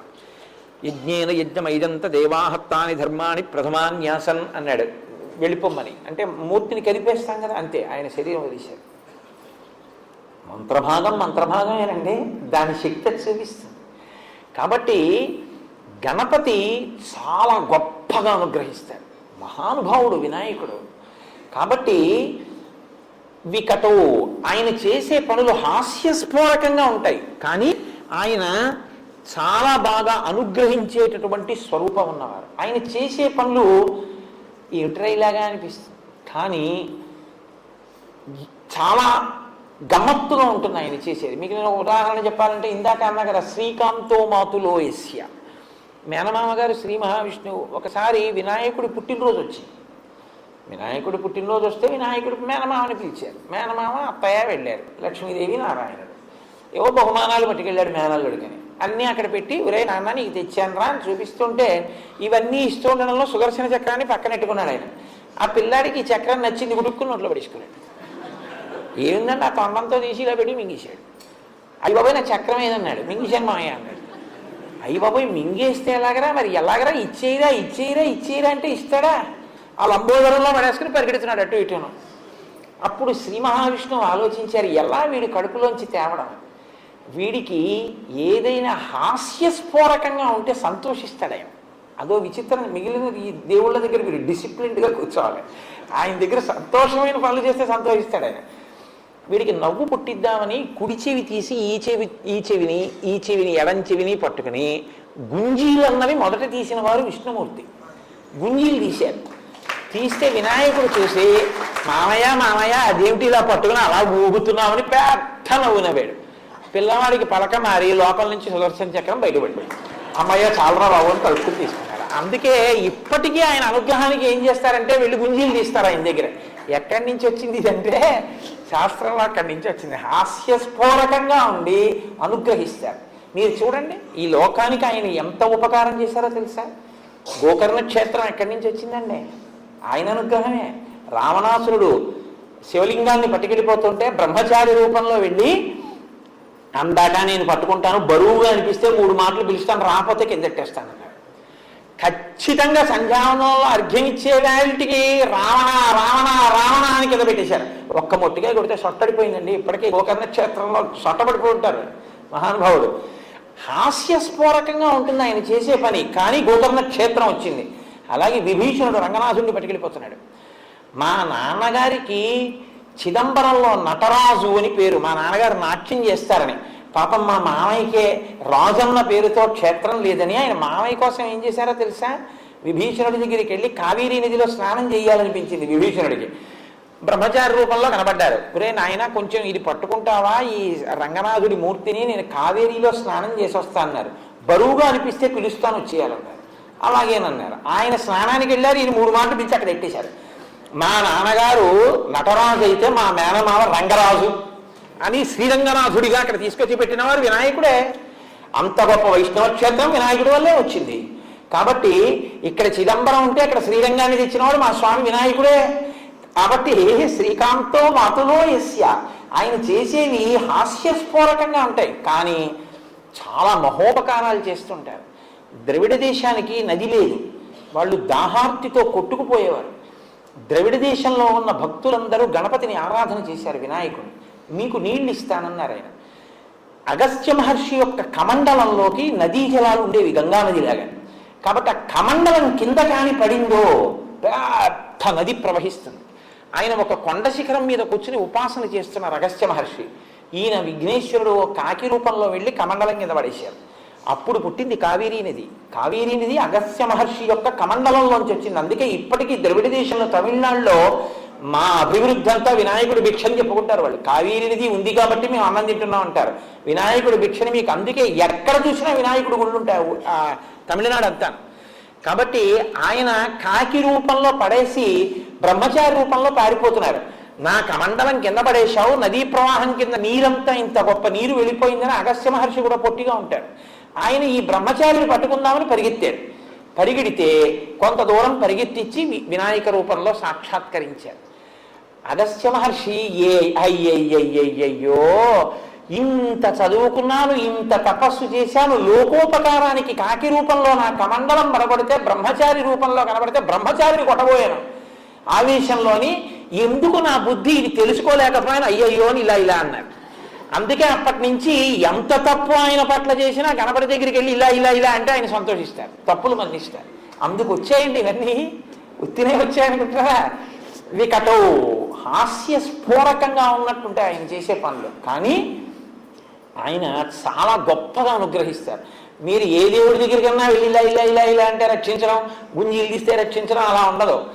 ఆయన దగ్గర ఏమీ అక్కలేదు, వెళ్ళి ఇలా కొట్టుకుని 3 గుంజీలు తీసేస్తే చాలు. ఆయన అన్ని తప్పులు క్షమించి నేను ఉన్నాను లేరా నీ వెంటంటారు. అంటే వికటో. సరే, ఇంకా దాన్ని అక్కడతో వదిలేస్తాం. సుముఖశ్చైక దంతశ్చ కపిలో గజకర్ణక లంబోదరశ్చ వికటో విఘ్నరాజు. ఇంకా సగం కూడా అవ్వలేదు. ఏమండి, ఎంత ఒక వాక్యంలో పూర్తి చేసేస్తాను. 16 అది పెద్ద విశేషమే ఉంది. వికటో విఘ్నరాజు వినాయక. విఘ్నరాజు వినాయకుడు అని 2 పేర్లు.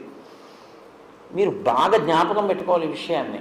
ఒకే దేవాలయ ప్రాంగణంలో 2 వినాయకులు ఉన్నారనుకోండి, ఒకే దేవాలయ ప్రాంగణంలో 2 వినాయకులు ఇక్కడ ఉన్నారు. అలాగే ఉంటే ఒకరు విఘ్నరాజు, ఒకరు వినాయకుడు. మీరు రాజద్వారంలోంచి లోపలికి రాగానే కనపడేవాడు విఘ్నరాజు, ఇంకా లోపలికిడితే కనపడేవాడు వినాయకుడు. విఘ్నరాజు వినాయకుడు సమాన స్థాయిలో పూజలు అందుకుంటారు ఎప్పుడు. ఎందుకో తెలుసా అండి? ఒకరు విఘ్నాన్ని కల్పిస్తారు, ఒకరు విఘ్నాన్ని తీసేస్తారు. విఘ్నాన్ని కల్పిస్తే విఘ్నరాజు, విఘ్నాన్ని తీసేస్తే వినాయకుడు. అదేమిటంటే కల్పించడం ఎందుకండి అని మీకు అనుమానం రావచ్చు. విఘ్నాన్ని ఎందుకు కల్పిస్తారో తెలుసా అండి? మిమ్మల్ని ఏదైనా మీరు చేసినటువంటి గత జన్మలలోని పాపకర్మ మహోగ్రమైన రూపంతో తరువుకొచ్చి మీకు ఏదైనా చాలా ఉగ్రమైన ఫలితాన్ని ఇవ్వబోతుంటే చిన్న ప్రతిబంధకంగా అడ్డొచ్చి తీసేస్తాడు. ఏదో మీరు చాలా ముఖ్యమైన పని మీద వెళ్ళాలి, ఒక పెద్ద లారీ ఒకటి అడ్డొస్తుంది. అమ్మ బాబోయ్, ఇప్పుడు ఈ లారీ వెళ్తుందా మనం పెడతామా అనుకుంటాం, 10 హారలు కొట్టేస్తాం, ఆ లారీ వెళ్ళిపోతుంది, మీరు వెళ్ళిపోతారు. చాలా పెద్ద ఉపద్రవాన్ని చిన్న ప్రతిబంధకంగా చేసి తీసేస్తాడు ఆయన విఘ్నరాజు. మీకు ఆ కల్పించినటువంటిది విఘ్నరాజ స్వరూపం, మీ పాపాన్ని తీసేసి విఘ్నాన్ని తీసేసేది వినాయక స్వరూపం కాదు. ఇంకొక అర్థం ఏమిటో తెలుసా అండి? లోకాన్ని పాడు చేయాలని, మిమ్మల్ని వ్యక్తి స్థాయిలో మిమ్మల్ని పాడు చేయాలని, విశాల పరిధిలో దేశాన్ని పాడు చేయాలని ప్రయత్నించే వాళ్ళ ప్రయత్నాలకి విఘ్నం కల్పించి మిమ్మల్ని రక్షించేవాడు విఘ్నరాజు. ఆ రక్షణ పరిపూర్ణం చేసి మీకున్నది మీకుంచి మిమ్మల్ని కాపాడేవాడు వినాయకుడు. అందుకని ఒక దేవాలయంలో ఇద్దరు ఉంటే చాలా గొప్ప విషయం. ఇద్దరికీ నమస్కారం చేయడం, ఇద్దరికీ పూజ చేయడం విశేష ఫలితాన్ని ఇస్తుంది. కాబట్టి విఘ్నరాజో వినాయక కాదు కాదు. ఇంకొక అర్థం ఏమిటో తెలుసా అండి? మీకు గుర్తు చేస్తాడు తప్పు జరిగిందని. నేను ఎన్ని ఉదాహరణలు నేను చెప్పను, ఏదో ఒకటి చెప్తాను. చూడండి, వెల్లూరు ఉంది ఆంధ్రప్రదేశ్ బోర్డర్లో, తిరుపతి చిత్తూరు డిస్ట్రిక్ట్. ఆ వెల్లూరు దగ్గర షేన్పెక్కం అని ఒక ఊరు. ఆ ఊర్లో 11 మంది వినాయకులు భూమి లోపలికి ఉన్నారు. వాళ్ళు పైకి రాలేదు. ఏకాదశ రుద్రుల్లాగా ఏకాదశ వినాయకులు స్వయంభూ 11 మంది. ఒకానొకప్పుడు మరాఠాకి చెందినటువంటి ఒక రాజు అటుగా వెళ్ళిపోతున్నాడు. ఒక రాత్రి వేళ వెళ్ళిపోతుంటే ఆయన రథం తాలూకా ఇరుసు విరిగిపోయి ఆగిపోయింది. అరే, ఇంత రాత్రి వేళ రథం ఇరుసు విరిగిపోయింది ఏమిటి అని కిందకి దిగితే కాళ్ళకి తడిగా తగిలింది. ఏదో ఏమిటి కాళ్ళకి తడిగా తగిలింది అని దీపం తెప్పించి చూశాడు. నెత్తుటి మడుగు ఉంది. ఆయనకి అర్థం కాలేదు. నెత్తుటి మడుగు ఏమీ కనపట్టలేదు, ఇరుసు విరిగిపోయింది. ఏమిటి ఇలా జరిగింది అని ఆ పక్కనే తెల్లవారితే కానీ మరి వచ్చి బాగు చేయరు కదండి, ఊరు బయట పడుకున్నాడు ఆయన. ఆయనకి కల్లో వినాయకుడు వచ్చాడు. వచ్చి ఇక్కడే భూమి లోపల తల ఒక్కటి కొద్దిగా పైకి ఉండేటట్టుగా 11 స్వరూపాలతో నేనున్నాను. ఎన్నడూ ఎవ్వరూ వెళ్ళని మార్గంలో నువ్వు వెడుతూ నీ రథ చక్రం నా తల మీదకి ఎక్కింది, నా తల చిట్లి నెత్తురు కారింది. జరిగిన పొరపాటు జరిగింది, అందుకే రథం ఇరుసు విరిగిపోయింది. నీవు రాజువు కనుక ఈ 11 మంది మూర్తులకి దేవాలయం కట్టు, కానీ మూర్తులు మాత్రం లోపలికే ఉంటాయి, తలలు కనపడతూ అని చెప్పారు. ఇక్కడ దేవాలయం కట్టారు. ఆ షేన్పెక్కం ప్రత్యేకించి కంచికామకోటి పీఠాధిపతులుగా ఉండేవారు. నడిచే దేవుడిని పేరుగాంచినటువంటి చంద్రశేఖరేంద్ర సరస్వతి స్వామి వారికి చాలా పట్టు. ఆయనకి ఆ వినాయకుడికి నేను కొబ్బరికాయలు కొట్టి వెడతాను అని సంకల్పం చేసుకున్నారు. ఎప్పుడు ఆయన అటువైపుగా వెళ్ళిపోతూ ఆయన ముందు వెళ్ళిపోతున్నారు నడిచి. వెనకాతల ఇప్పుడు కంచికామకోటి పీఠానికి ఆధిపత్యం వహిస్తున్న జయేంద్ర సరస్వతి, ఇప్పుడు ప్రస్తుతం గుంటూరు విజయవాడలోనే ఉన్నారు ఆయన. జయేంద్ర సరస్వతి స్వామి వారు వెనకాల ఏనుగు మీద వస్తున్నారు. పరమాచార్య స్వామి వారి షేన్పెక్కం దాటి ముందుకు వెళ్ళిపోయారు. ఆ దేవాలయం దగ్గర దాకా వచ్చేటప్పటికి జయేంద్ర సరస్వతి స్వామి వారికి ఏనుక్కి వెర్రెక్కింది. అది ఎవరి మాట వినకుండా వెర్రి ఎక్కి అది ఎవ్వరి మాట వినకుండా గిర్ర గిర్ర గిర్ర గిర్ర తిరుగుతోంది. ఏనుగు అలా తిరగబడినా, ఏనుగు వ్యగ్రతను పొందిన ఏదో విషయాన్ని సూచిస్తోందని గుర్తు.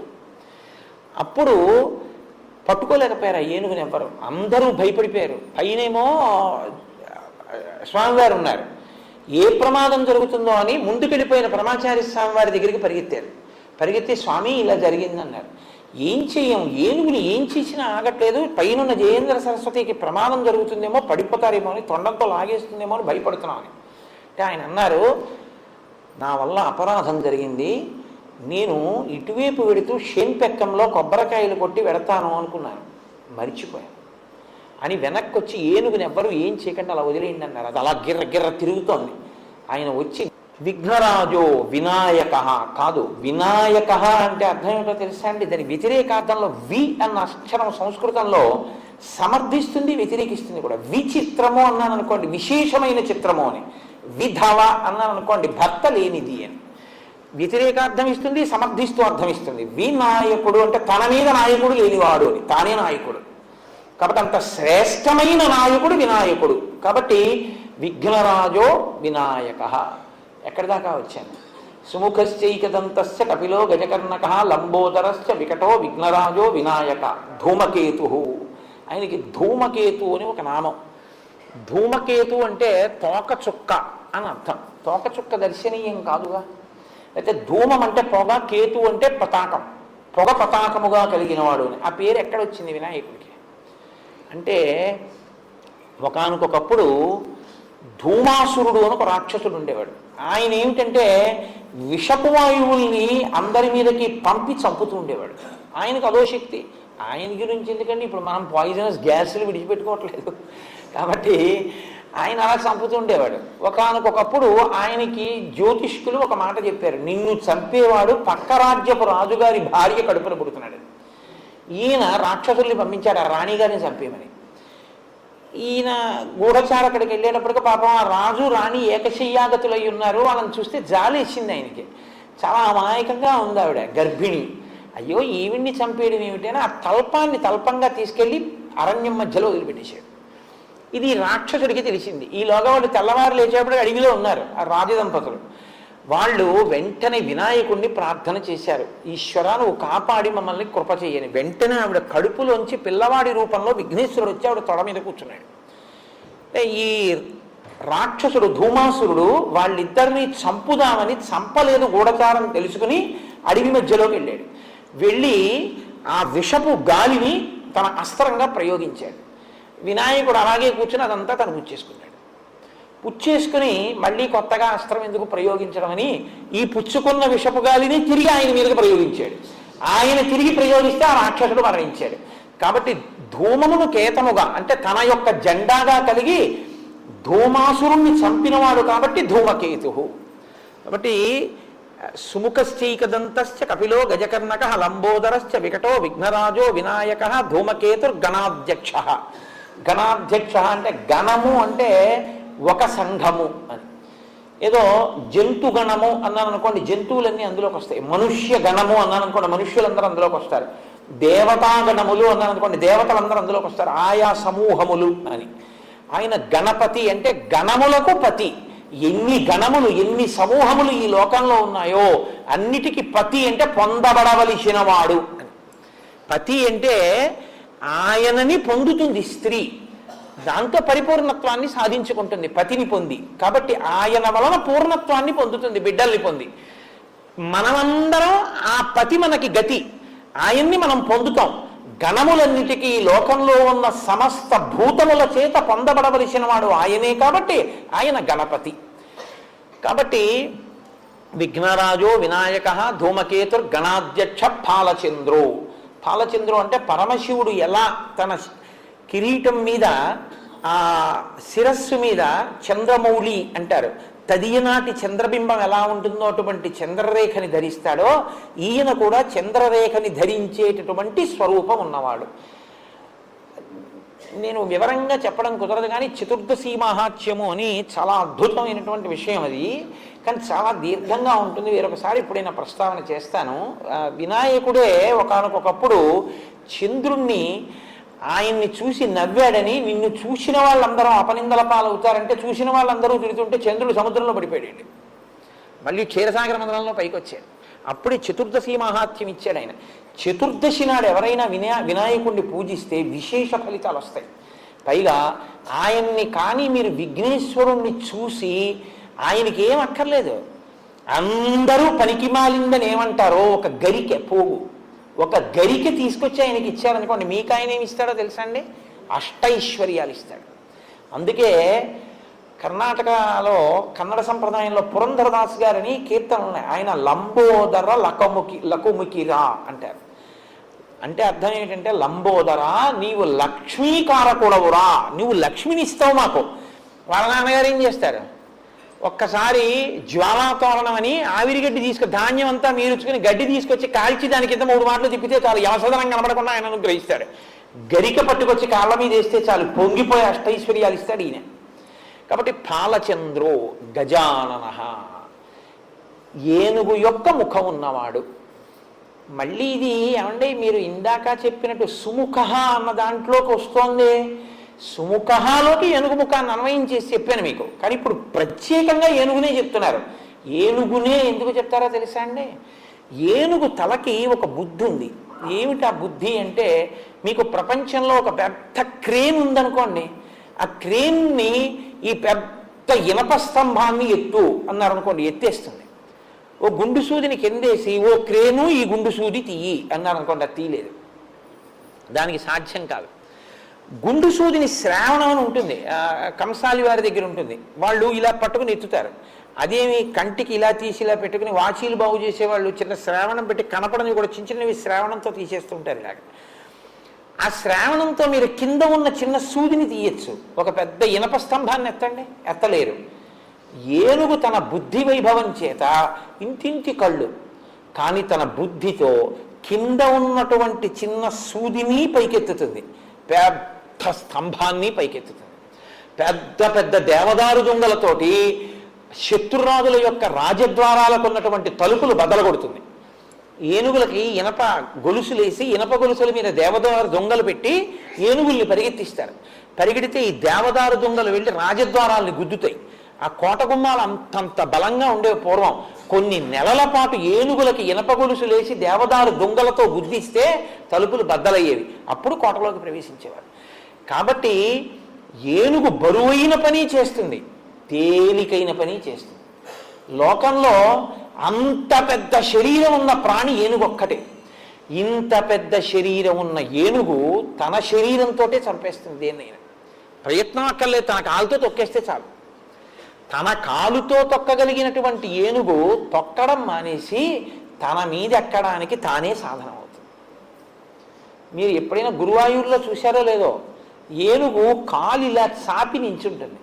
నించుంటే ఆ తాడు పట్టుకుని దాని మోకాల్లోనూ కాలు పెట్టి గబ్బ గబ్బ గబ్బ గబ్బ పైకి ఎక్కేస్తారు. తొండం ఇలా చాపి ఎక్కించుకుంటుంది. కాళ్ళు 2 వెనక కాళ్ళు చాపి తోక పట్టుకుని కిందకి దిగిపోతుంటారు. అలా దిగిపోవడానికి అవకాశం ఇస్తుంది. కాబట్టి తన మీదకెక్కడానికి తానే సాధన అవుతుంది, తనని పొందడానికి తానే అనుగ్రహిస్తాడు వినాయకుడు. ఆయనే మిమ్మల్ని అనుగ్రహించి మిమ్మల్ని తన నెత్తి మీద ఎక్కించుకుంటాడు, అంత సులభుడు. కాబట్టి గజానన ఎంత పెద్ద పని చేస్తాడు. ఇదేమిట్రా నాకింత చిన్న పని అడగడం ఏమిట్రా అని అండో, మీకు ఎంత చిన్న పని చేసి పెడతాడు. కాదు, ఆయనకి గజముఖం ఎక్కడుంటే అక్కడ ద్వైపం అని పేరు. ద్వైపం అంటే ఏమిటో తెలుసా అండి? 2 అంచెలలో తింటే ద్వైపం అంటారు. మనందరం ద్వైపం కిందకు వస్తాం. అది ఉత్కృష్ట ప్రాణి అని గుర్తు. 2 అంచెల్లో తింటే అంటే ముందు చేతితో పట్టుకుంటుంది, తర్వాత నోట్లో పెట్టుకుంటుంది. తప్ప కలియపడి తింటే హీనప్రాణి అని గుర్తు. ఒక కుక్క ఉందనుకోండి, అక్కడ ఏదో కనపడింది అనుకోండి, అమాంతం వచ్చి నోటితో కరిచేస్తుంది, తప్పించి చేత్తో పట్టుకు తినదు. ఒక కోడి, కుక్క, పిల్లి, పంది ఏదైనా అంతే. ఒక్క ఏనుగు మాత్రం, కోతి మాత్రం, మనిషి మాత్రం, ఈ 3 ద్వైపాలు. వీళ్ళు చేత్తో పట్టుకుని తర్వాత నోట్లో పెట్టుకుంటారు. ఏనుగు చూడండి, పదార్థాన్ని చేత్తో పట్టుకుని తర్వాత ఇలా తిప్పి చక్కగా ఇలా నోట్లో పెట్టుకుంటారు. లోపలికి తీసుకునేటప్పుడు 2 అంచెలు, బయటికి విసిరేసేటప్పుడు 1 అంచె. ఏనుగు నీళ్ళని బయటికి విసిరేయాలనుకుంది అనుకోండి, లాగి 2 అంచెల్లో విసరదు, ఒక్కసారి జుమ్మని విసిరవతల పారేస్తుంది అంతే. చెయ్యి నాకెందుకనుకున్నా ఇచ్చేద్దాం అనుకుని సంకల్పం చేసినా, ఇవి ఇచ్చేద్దాం అనుకున్నాడు అనుకోండి, ఆలోచన అనేది ఇచ్చేస్తాడంతే. ఇవ్వడంలో 1 అంచె, పుచ్చుకోవడంలో 2 మాటలు. 2 సార్లు ఆలోచిస్తే కానీ ఏది పుచ్చుకోడు. తీసుకునేటప్పుడు అంత ఆలోచించి తీసుకుంటాడు, ఇచ్చేసేటప్పుడు ఆలోచన లేకుండా ఇచ్చేస్తాడు. ఇది ఆయన గొప్పతనం. కాబట్టి ద్వైపం, అది గజముఖం కాదు. లోకంలో అన్ని ప్రాణులకు కూడా తోక అనేటటువంటిది హీనపక్షంగా ఉపయోగపడుతుంది. అందుకే ఓ సామెత, దాన్ని తోకటూ తిరుగుతున్నాడు అంటారు. తోకని ఎవరు పట్టుకోరు. పైగా మీకు లోకంలో ఇంకొక విచిత్రం ఏంటంటే, గోరు వెంట్రుక ఈ రెండు కూడా పరమ అమంగళప్రదాలు. అసలు వెంట్రుక అంటే ఒక 6 నెలల ఉపన్యాసం చెప్పచ్చు, అంత సబ్జెక్ట్ ఉంది దాని మీద. ఆ వెంట్రుక మీద ఏదో వెంట్రుక అంటాం కానీ మనం వెంట్రుక అన్నది అంత గొప్పదండి. లోకంలో ఎవరైనా పెద్దలు కానీ మీ ఇంటికి పలహారానికి కానీ భోజనానికి కానీ దేనికైనా వచ్చారనుకోండి, అన్నిటికన్నా జాగ్రత్త ఏంటంటే వెంట్రుక వెళ్లకుండా చూసుకోవాలి ఎప్పుడు. నేను వెంట్రుక కానీ కనపడితే ఇక ఆ భోజనాన్ని చేయకూడదు, ఉత్తరాపోసనం బట్టి లేచిపోవాలి. పూజ జరుగుతుండగా వెంట్రుక కానీ ఎగిరి వచ్చిందనుకోండి, ఆ పూజ అక్కడితో పోతుంది. ఇంకా తీసి మళ్ళీ స్నానం చేసి పూజ చేయాలి. వెంట్రుక అంత అపవిత్రం. కానీ ఏనుగు తోక మీద ఉన్న వెంట్రుకని చుట్టి ఉంగరంలో పెట్టి పైన రాయిని పొదిగితే ఏ దృష్టి దోషం కానీ గ్రహదోషం కానీ ఉగ్రమైన భూతములు కానీ ఏమీ చేయలేవు. అందుకే పూర్వం రాజకుటుంబాల్లో పులి గోరు ఏనుగు వెంట్రుక గొలుసులో వేసేవారు. ఇప్పటికీ గురువాయూరులో కృష్ణ పరమాత్మ పులిగోరు వేసుకుని ఉంటాడు. చిన్ని కృష్ణుడికి పులిగోరు వేసింది యశోద. గోళ్లల్లో గొప్పది పులిగోరు, వెంట్రుకల్లో గొప్పది ఏనుగు వెంట్రుక. ఇంకో విచిత్రం ఏంటో తెలుసా అండి, జంతువుగా పూజ ఏనుగు ఒక్కదానికి. గజ పూజ గోపూజ అంటారు. పీఠాల్లో ఈ రెండింటికి పూజ చేస్తారు, గజ పూజ గోపూజ ప్రధానంగా. అశ్వపూజ పక్కన పెట్టండి, గజ పూజ గోపూజ. ఇందులో గోపూజ జంతు పూజ కాదు, పరాశక్తి పూజ. గోపూజని ఎప్పుడూ కూడా మీరు జంతువుకి చేస్తున్న పూజ అనుకోకూడదు, అది పరాశక్తికి పూజ చేసినట్టు. అందుకే చంద్రశేఖర భారతీ స్వామి వారు శారదాదేవి గుళ్ళోకి ఎడుతుంటే ఆవు బయట పడుకుని ఉంటే తీయద్దని ఆవుకి పూజ చేసి వెళ్ళిపోయారంతే. పరాశక్తికే పూజ, ఆవుకి పూజ చేయడం అంటే పరాశక్తి అందుకుంటుంది. కాబట్టి గోపూజ జంతు పూజ కాదు, జంతు పూజ గజ పూజ. ఏనుగొక్కటే జంతువయ్యుండి పూజ అందుకుంటుంది కాదు, ఏనుగొక్కటే జంతువయ్యుండి ఈశ్వరుణ్ణి అనేక విధాలు సేవిస్తుంది. ఎందుకో తెలుసా అండి, ఈశ్వరుడికి చామరం వేసే ఏకైక జంతువు ఏనుగు. ఇప్పటికీ ఆ చేత్తో చామరం పట్టుకుని తొండంతో చామరం వేస్తుంది. కంచికామకోటి పీఠంలో శంకరాచార్య స్వామి వారి పాదుకలకి సాయంకాలం వేళ పీఠం యొక్క ఏనుగు చామరం వేస్తుంది.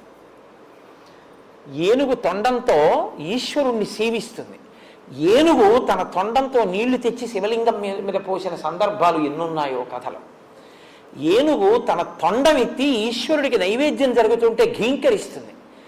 ఏనుగు విభూతి పుండ్రాలు పెట్టుకుని ఊర్ధ్వ పుండ్రాలు పెట్టుకుని ఈశ్వరాలయాల ముందు పరమ సాధుగా అక్కడ నిలబడి ఈశ్వరుణ్ణి వహిస్తుంది. గజముఖానికి అంత గొప్పతనం ఉంది. ఇక నేను ఎన్ని చెప్పగలను, దానికి అంతు జరి ఏముండదు ఇంకా. కాబట్టి సుముఖశ్చైక దంతస్య కపిలో గజకర్ణక లంబోదరశ్చ వికటో విఘ్నరాజో వినాయక ధూమకేతుర్గణాధ్యక్ష పాలచంద్రో గజానన వక్రతుండ. ఆయన యొక్క తొండం ఇలా పక్కకి కుడి పక్కకి తిరిగి ఉంటుంది. ఆ తిరిగినటువంటి తొండాన్ని మీరు జాగ్రత్తగా చూస్తే అది చాలా అందంగా ప్రణవాకృతిని పొంది ఉంటుంది. ప్రణవాన్ని సాకార దర్శనం చేయాలంటే 2 చోట్లే అంటారు పెద్దలు. హనుమ సీతారామ లక్ష్మణులు ఉంటే ప్రణవం, అకార ఉకార మకార అన్న నాదం హనుమ, ఓంకారం. అలాగే ఏనుగు తొండం తిరిగి ఉంటే అది ప్రణవాకారం. కాబట్టి వక్రతుండ శూర్పకర్ణో, శూర్పకర్ణం అంటే చాటలంతంత చెవులు ఉన్నవాడు. ఇప్పుడు ఆ చాటల లాంటి చెవులుంటే మీకేమవుతుందో తెలుసా అండి, మీ మనసు ఇప్పుడు ఎలా ఉంటాయో ఆవు చెవులు అలా ఉంటాయి. గోకర్ణం గోకర్ణం అంటాం, కానీ ఒక్క ఏనుగు చెవులు చాటల్లా ఉంటాయి. అంటే ఏమిటో తెలుసా అండి, మీరు వెళ్ళి ఆయనకి ఏం చెప్పినా వింటాడు, కానీ వీడికి నేను ఇది ఇవ్వచ్చా ఇవ్వకూడదా ఆలోచించి ఇది ఇస్తే వీడు పాడైపోతాడరా అనుకుంటే చాటలో చెరిగి మంచి నుంచి చెడును అవతల పారేసినట్టు పిల్లాడు తెలియక ఏదో ఇలాంటివి అడుగుతుంటారనేది చెరిగా అవతల పారేస్తాడు. ఇవ్వచ్చు అనుకున్నది లోపలికి తీసుకుని మీకు ఇస్తాడు. కాబట్టి శూర్పకర్ణ, ఆ పాటి వినండి చాలు. కాబట్టి శూర్పకర్ణ హేరంబ. హేరంబ అంటే ఈ నామం చాలా చిత్రమైన నామం. దీని అర్థం ఏమి నువ్వు తెలుసుకోక్కర్లేదు, ఆ నామం తెలుసుకో చాలు అన్నారు. ఎందుకో తెలుసా అండి, హేరంబ అంటే అదేదో చాలా గొప్పగా లేదు, సంతోషంగా లేదు అసలు ఆ పేరు.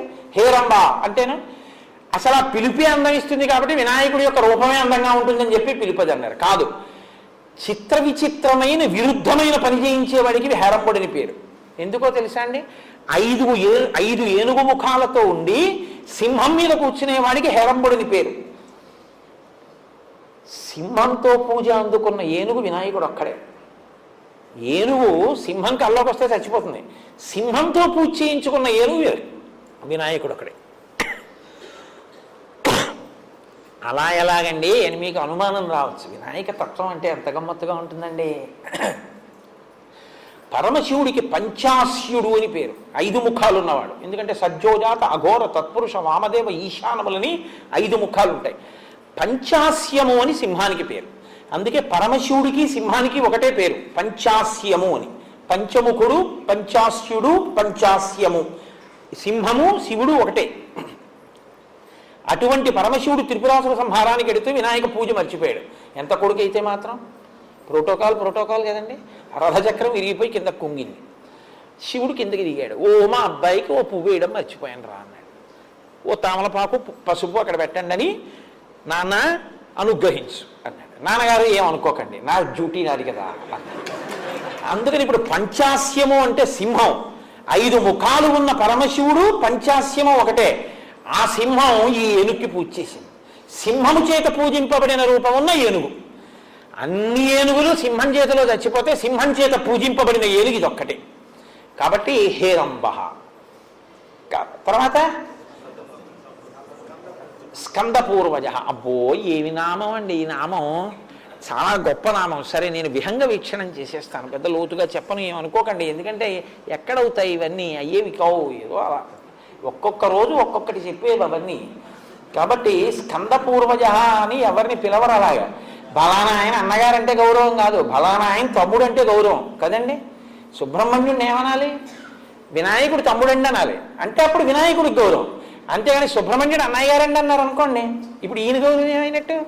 ఈయన పనికి మాలినవాడు, ఆయన గొప్పవాడు అయినట్టు అయింది కదా. మరి అలా పిలవచ్చా? అలా పిలిస్తే ఆయనకు అమర్యాద కాదండి. ఇప్పుడు మా తమ్ముడు వాడు ఉన్నాడు హైదరాబాద్లో, కుమార్ గారు అన్నయ్య గారండి ఈయన అన్నారు అనుకోండి, నేను నా పేరు ప్రఖ్యాతనే, మా తమ్ముడి పేరు ప్రఖ్యాతనే. వాడు చాలా ప్రఖ్యాతి వహించిన వాడు అనుకోండి, కుమార్ గారు అన్నయ్య గారండి ఈయన అంటారు. కోటేశ్వరరావు తమ్ముడు గారండి ఈయన అన్నారు అనుకోండి, ఎక్కడికి వెళ్ళినా నేను ప్రఖ్యాతి వహించిన వాడిని గుర్తు. కోటేశ్వరరావు గారు తమ్ముడు అంటే నన్ను పూజించినట్టు, కుమార్ గారు అన్నయ్య గారండి ఈయనంటే నన్ను అవమానించినట్టు కదా. అంటే నాకు గుర్తింపు లేదు, నాకన్నా మా తమ్ముడు ఎక్కువ గుర్తింపు ఉన్నవాడని గుర్తు. ఎలా అయినా లౌకికం లౌకికమే కదండి. మరి స్కందపూర్వజ అంటే ఆయనకు అవమానం కాదండి? కాదు. ఎందుకో తెలుసా? సుబ్రహ్మణ్యుడి పుట్టుక, సుబ్రహ్మణ్యుడి బ్రహ్మచర్యం, సుబ్రహ్మణ్యుడి పెళ్లి, సుబ్రహ్మణ్యుడి సన్యాసాశ్రమం ఈయనే నిర్ణయించారు. అందుకని తమ్ముడి ఉన్నతిని నిర్ణయించిన అన్నగారు కాబట్టి స్కంద పూర్వజ. ఈయన గొప్పతనం వల్లే ఆయనకు ఆ 4 దక్కి. ఎలా అంటారేమో, ఒక్క వాక్యంతోనే చెప్పేస్తా, గుర్తుపెట్టేసుకోండి. ఆయన విఘ్నేశ్వరుడు పుట్టి ఒక పదవిని అందుకోలేదు. ఎందుకంటే తారకాసురుడు వరం అడిగాడు, పార్వతీ పరమేశ్వరులకు పుట్టినటువంటి బిడ్డలు. పార్వతీ పరమేశ్వరుల యొక్క సంయోగం లేకుండా, స్త్రీ పురుష సంయోగం లేకుండా పుట్టినటువంటి పార్వతీ పరమేశ్వరుడి యొక్క పుత్రుల చేత నేను వధింపబడతాను. వినాయకుడు ఉన్నాడుగా అప్పటికి, మరి ఈయనకి చేయొచ్చుగా పట్టాభిషేకం. కానీ ఈయన ఏం చేశారో తెలుసా అండి? అప్పుడప్పుడు మళ్ళీ ఇదే విభూతి, ఇదే తేజస్సు అమ్మా నాన్నల కలయిక ఎందుకు కూడా వచ్చారు. ఎందుకు వచ్చారో తెలుసా? తాను అలా వస్తే తర్వాత పుట్టేవాడికి సైన్యాధ్యక్షం పదవి వస్తుందని వదిలేశారు తమ్ముడికి. తమ్ముడికి పుడుతూనే సైన్యాధ్యక్ష పదవి ఇప్పించడానికి తాను మాత్రం అమ్మా నాన్న కలయికలో పుట్టినట్టు వచ్చారు. అదేంటండి, ఇందాక మీరే కదా పార్వతీదేవి పసుపుకు పుట్టాడన్నారు, మళ్ళీ ఇప్పుడు కలయికకు పుట్టాడంటున్నారు. మీరు చెప్పేది మీరే ఖండిస్తున్నారు కదా. మీరు లలితా సహస్రనామ స్తోత్రం చూడండి. కామేశ్వర ముఖాలోక కల్పిత శ్రీ గణేశ్వర. ఆ భండాసురుడు విఘ్నయంత్రం వేశాడు. అమ్మవారు ప్రీతితో పరమశివుడి వంక చూసింది. ఇద్దరి చూపులు అనురాగంతో కలుసుకున్నాయి. వినాయకుడు పుట్టాడంటే చూపులో ఏదో ఒకటి ఇద్దరి కలయిక ఉందా లేదా? ఇద్దరి కలయికతో పుట్టాడు కాబట్టి సైన్యాధ్యక్ష పదవి తీసుకుని తారకాసుర సంహారం చేయడానికి పనికిరాడు. అలా తనకి తాను చేసుకుని తమ్ముడికి పదవించడం కోసమని తన పదవి పుట్టుకోకుండా వదిలేశాడు. ఇప్పుడు ఆయన పుట్టాడు. పుట్టగానే ఆయనకు ఆ పదవి ఇప్పించేశాడు, సైన్యాధ్యక్ష పదవి అయిపోయింది. కాబట్టి ఇప్పుడు స్కందుడికి సైన్యాధ్యక్ష పదవి వచ్చింది అంటే విఘ్నేశ్వరుడి వల్లే వచ్చింది. ఇంకొక విషయం కూడా చెప్తారు. పార్వతీదేవి ఒకప్పుడు ఆడ ఏనుగు రూపంలో నడిచింది. గజముఖ అన్న మాట ఎందుకు వచ్చిందో తెలుసా అండి? దానికి ఉన్న గొప్పతనం ఏంటంటే, లోకంలో ఏదైనా ఒకదాన్ని ఒకళ్ళకే చెప్తారు. స్త్రీకో పురుషుడికో హంస ఉందనుకోండి, ఆయన హంసలా నడుస్తున్నాడండి అనరు, ఆవిడ హంసలా నడుస్తోందండి అంటారు. కానీ ఏనుగు ఉందనుకోండి, పురుషుడికి చెప్తారు, స్త్రీకి చెప్తారు. ఆయన అండి మహానుభావుడు అండి బాబో, గజబలం అయిందంటారు. ఆవిడది గజ గమనం అండి, ఏనుగులా నడుస్తుంది ఆవిడంటారు. స్త్రీకి పురుషుడికి కూడా ఏనుగుని చెప్తారు. అసలు మీకు ఇంకో విషయం చెప్పనా? వాళ్ళ అమ్మగారు నాన్నగారు ఇద్దరు అర్ధనారీశ్వరులు. విఘ్నేశ్వరుడు కూడా ఏనుగు ముఖంతో అర్ధనారీశ్వర తత్వం పొందాడు. ఆడ ఏనుగుకి దంతాలు ఉండవు, తాను కుడివైపు దంతం విరిచేశాడు. కాబట్టి కుడివైపు ఆడది, ఎడంవైపు మొగాడు ఒక దంతంతో. తండ్రి ఎడంవైపు అమ్మకిస్తే ఈయన కుడివైపు తన భార్యకి ఇచ్చాడు. ఇచ్చి అర్ధనారీశ్వర స్వరూపం ఏనుగు ముఖంతో ఆవిష్కరించాడు. తండ్రిని సంతోషపెట్టాడు. అలాగా మళ్ళీ ఎక్కడి నుంచి విడిపోయాను, మళ్ళీ వెనక్కి వెళ్ళిపోయాను. కాబట్టి స్కంద పూర్వజ, తమ్ముడికి పుడుతూనే సైన్యాధ్యక్షం ఇప్పించాడు. తమ్ముడు వల్లిని పెళ్లి చేసుకుందాం అనుకున్నాడు. వల్లి విష్ణుమూర్తి యొక్క కూతురే, కానీ ఆవిడ ఒక గిరిజన నాయకుడు, అంటే ఒక కోయవాడి కూతురుగా అడవిలో తిరుగుతోంది. ఆవిడ యందు మనసపడ్డాడు సుబ్రహ్మణ్యేశ్వర స్వామి. ఈయన ఎంత అడవికి వెళ్ళినా రోజు ఆవిడ ఈయన వంక చూసేది కాదు. ఓ రోజు ఆవిడ అడవికి వచ్చి ఏదో తేనో ఏదో సంగ్రహించుకుని వెళుతుంటే వెనక సుబ్రహ్మణ్యుడు బయలుదేరాడు, మహా అందగాడు. కానీ ఆవిడ ఈయన వంక చూడలేదు. అన్నయ్య ఏంటన్నయ్య నా ప్రారంధం, ఎంత అందరూ నా వెంట పడతారు, నేను వెంట పడినా ఈ పిల్ల నన్ను చూడటం లేదన్నయ్య అన్నాడు. నీకెందుకు అబ్బాయి, నీ పెళ్లి నేను చేస్తానని ఆయన పెద్ద ఏనుగు రూపంలో వచ్చి ఆవిడ్ని తరిమాడు. ఆ వల్లి భయపడిపోయి పరిగెత్తుకుంటూ వెళ్ళి రక్షించని సుబ్రహ్మణ్యుడిని కౌగిలించుకుంది. అన్నయ్యగా అంతర్ధానం అయిపోయాడు, వల్లి కళ్యాణం అయిపోయింది. అందులో తమ్ముడికి పెళ్లి చేసిన వాడు ఆయనే. పెళ్లి చేసింది వినాయకుడే, రాజ్యం ఇప్పించింది వినాయకుడే. పుట్టుక అలా ఉండేటట్టు, తాను ఇద్దరితో కలిస్తే పుట్టినట్టు కలవకుండా పుట్టినట్టు సుబ్రహ్మణ్యుడికి అధికారం ఇచ్చినవాడు ఆయనే. జ్ఞానఫలం ఇస్తానరా, ఎవరు భూప్రదక్షిణం చేస్తే వాళ్ళకి ఇస్తానన్నాడు పరమశివుడు. ఆయన నెమలివాహనం ఎక్కి వెళ్ళిపోయాడు. ఈయన పార్వతీ పరమేశ్వరుడికి ప్రదక్షిణం చేసి నించున్నాడు. ఆయన అన్నీ తిరిగి వచ్చాడు. ఊరై తల్లిదండ్రులకు ప్రదక్షిణం చేస్తే భూప్రదక్షిణం చేసినట్టే మీ అన్నయ్య మరి ప్రదక్షిణం చేసేశాడు, వాడికి ఇచ్చేస్తున్నానని జ్ఞానఫలం వినాయకుడికి ఇచ్చేశాడు. నెమలివాహనం ఉంటే మాత్రం ఇంత తిరిగి వచ్చిన అన్నయ్యకి వెళ్ళిపోయింది, జ్ఞానఫలం ఎందుకు వచ్చింది ఇదంతా అని వైరాగ్యం వచ్చి సన్యసించి దండాయుధపాణి అని చేతిలో దండం పట్టుకుని శంకరాచార్యుల వారిలాగా ఓ కాషాయం కట్టుకుని గోచి పెట్టుకుని ఆయన వెళ్ళి ఓ క్షేత్రంలో నించున్నాడు. తమ్ముడికి సన్యాసం వైరాగ్యం వచ్చేట్టు కూడా చేసినవాడు గణపతి. అందుకని స్కంద పూర్వజ, స్కందుడి గొప్పదనాన్ని అన్నగారే నిర్ణయించాడు అన్ని విధాలా. కాబట్టి స్కంద పూర్వజ అంటేట సుబ్రహ్మణ్యుడు కూడా సంతోషిస్తాట, పార్వతీ పరమేశ్వరుడు సంతోషిస్తారట. కాబట్టి నీకు 16 అభ్యున్నతులు కలగడానికి 16 నామాలు చెప్పాం. ఇవి ఎప్పుడు చెప్తావు?